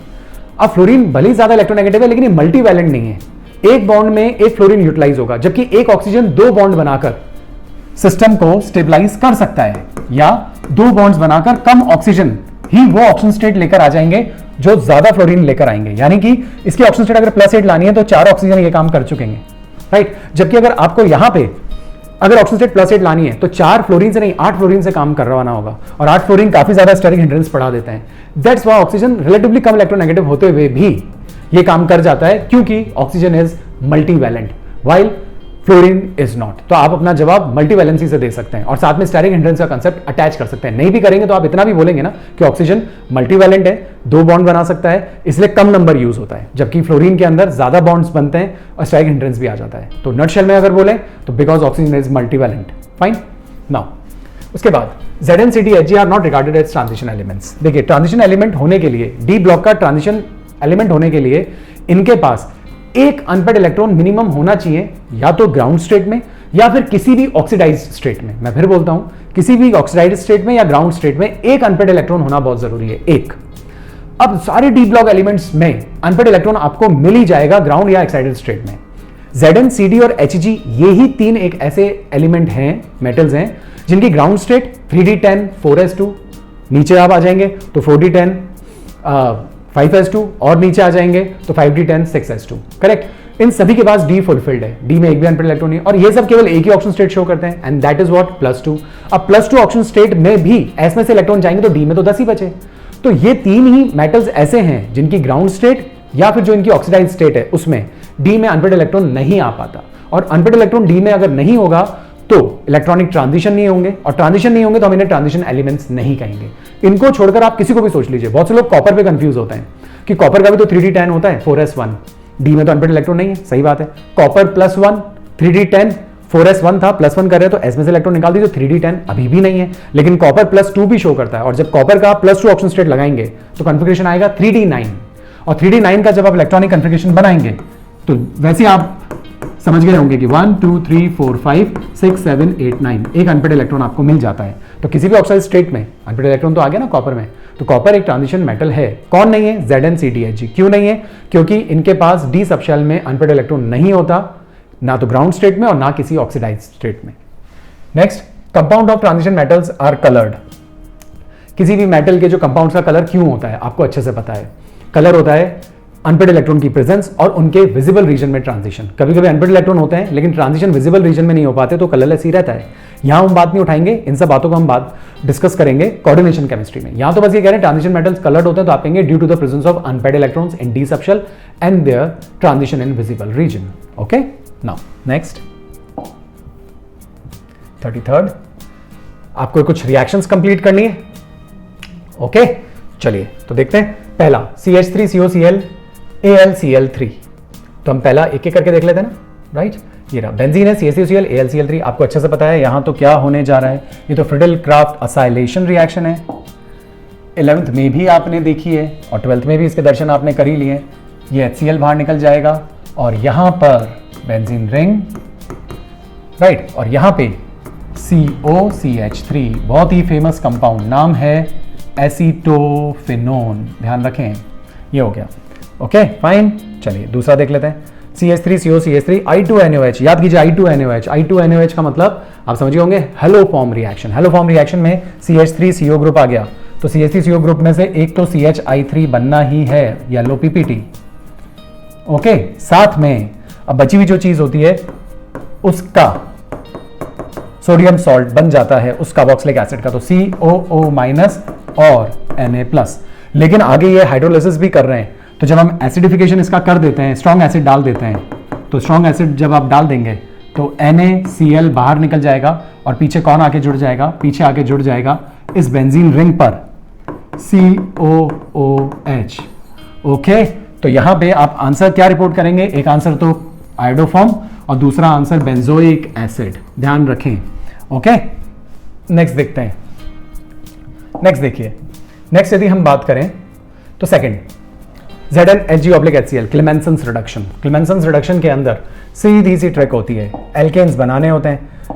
यहां वैसे फॉर्मेट लिख के दिया नहीं है तो मैं इसको आपको बता देता हूं, ये ऐसे लिख लो आप इसको COOH, करेक्ट। जब आप इसको COH के फॉर्म में लिख लेंगे, अब क्लेमेंसन्स रिडक्शन जब आप करते हैं तो ये H, ये H, ये H, यहां से आप किसको बाहर निकाल दीजिए? H2O को, और ये H मिलकर क्या बना लेंगे? ये तीनों मिलकर आपको दे देंगे CH3 and that is what toluene. Okay, तो बेंजल ओके अंदर ये नहीं है तो हम इसको हटा देते हैं। तो आपको साइक्लोहेक्सेन कार्बोल्डिहाइड दिया हुआ है और ये कन्वर्ट हो जाएगा आप इसे बोल सकते हैं methyl cyclohexane, methyl cyclohexane. Okay, तो ये हो गया क्लेमेंसन्स रिडक्शन। फाइन, नेक्स्ट देखते हैं। नेक्स्ट यदि हम बात करें तो फोर्थ को देखिए, कार्बोक्सिलिक एसिड है, ब्रोमिनेशन कर रहे हैं। हमें पता ही है COOH ग्रुप जो होता है जो बेंजीन से जुड़ा रहता है वो मेटा डायरेक्टिंग होता है और डीएक्टिवेटिंग ग्रुप होता है। तो यहां से जो इलेक्ट्रोफाइल बनेगा वो इलेक्ट्रोफाइल कौन होगा? वो इलेक्ट्रोफाइल होगा Br+, और वो Br+ इसकी किस पोजीशन पर आकर जुड़ जाएगा? वो आकर जुड़ जाएगा इसकी मेटा पोजीशन पर, क्योंकि COH ग्रुप मेटा डायरेक्टिंग होता है। फाइन, ओके, चलिए लास्ट देख लेते हैं। इसके साथ पूरा हो जाएगा हमारा आज का पूरा पेपर। तो CHO ग्रुप है KOH ENF, एक्वस तो लिखा हुआ है लेकिन साथ में कंसंट्रेटेड भी मेंशन होना चाहिए। ठीक है, एक्वस तो होता ही है, कोई भी कंसंट्रेशन पानी मिला देते हैं तो एक्वस तो बन ही जाता है, लेकिन साथ साथ कंसंट्रेटेड भी होना चाहिए। ठीक है, और वैसे तो 2 प्रोडक्ट्स बोल रहे हैं तो आइडिया लग जाता है, क्योंकि इसमें एक भी अल्फा हाइड्रोजन नहीं है। 1 2 3 4 करेक्ट, तो चारों वैलेंसी जस्टिफाइड है, एक भी अल्फा हाइड्रोजन नहीं है। फाइन, तो याद आ गया होगा कौन सी रिएक्शन है? ये रिएक्शन है कैनिज़ारो रिएक्शन। कैनिज़ारो रिएक्शन को कैसे पहचानते हैं? जो रिंग है वो रिंग तो रहेगी ही रहेगी, ये लीजिए रिंग, दूसरे में भी जो रिंग है वो तो रहेगी रहेगी। बस अब यहाँ पे जो CHO ग्रुप है एक बार इसको रिड्यूस कर दीजिए और एक बार ऑक्सीडाइज कर दीजिए। एक कार्बन के एल्डिहाइड को रिड्यूस करते तो उतने ही कार्बन का अल्कोहल बना दीजिए, तो एक अल्कोहल तो बन जाएगा CH2OH। ओके, CH2OH, और एक ही कार्बन का अगर ये ऑक्सीडाइज हो जाए तो ये बन जाता है COO- और K लिखा है तो K+। ये जो चीज़ बनी इसे हम कहते हैं बेंजाइल अल्कोहल, और ये जो चीज़ बनी इसको हम कहते हैं K है तो हम इसको क्या कहेंगे? हम इसको कहेंगे potassium salt of what? Carboxylic acid.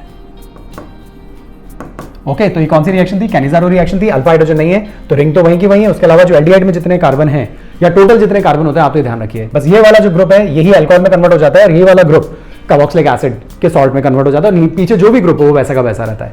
तो एक कार्बन का अल्कोहल है CH2OH। ध्यान रखिए, बहुत से लोग यहाँ पे सीधा OH लिख देते हैं, CH2 लगाना भूल जाते हैं, तो ध्यान रखें CH2OH एक कार्बन है ना, दैट्स वाई, और एक कार्बन का सॉल्ट CO- और K+। फाइन, तो ये हमारा पॉइंट पूरा हो जाता है। ओके, तो आई होप गाइस आपको ये वाला सैंपल पेपर, या हम ये कह सकते हैं प्री बोर्ड 2 भी आपको बहुत अच्छे से समझ में आ गया होगा। इंपॉर्टेंट है आप इन प्री बोर्ड्स को अच्छे से प्रैक्टिस करते रहिए। सारे प्री बोर्ड्स आप अच्छे से प्रैक्टिस कर लेंगे तो आपका कॉन्फिडेंस, मैं कह रहा हूं, बहुत अच्छे लेवल पे पहुंच जाएगा और ये चीजें आपको आपके एग्जाम्स में बहुत हेल्प करेंगी। ओके गाइस, तो इस वीडियो में तो इतना ही। नेक्स्ट वीडियो में फिर जल्दी मिलेंगे, तब तक खुश रहिए, अपना ध्यान रखिए, अपनों का भी ध्यान रखिए। This is doctor Rajkiran Chauhan signing out, until we meet again.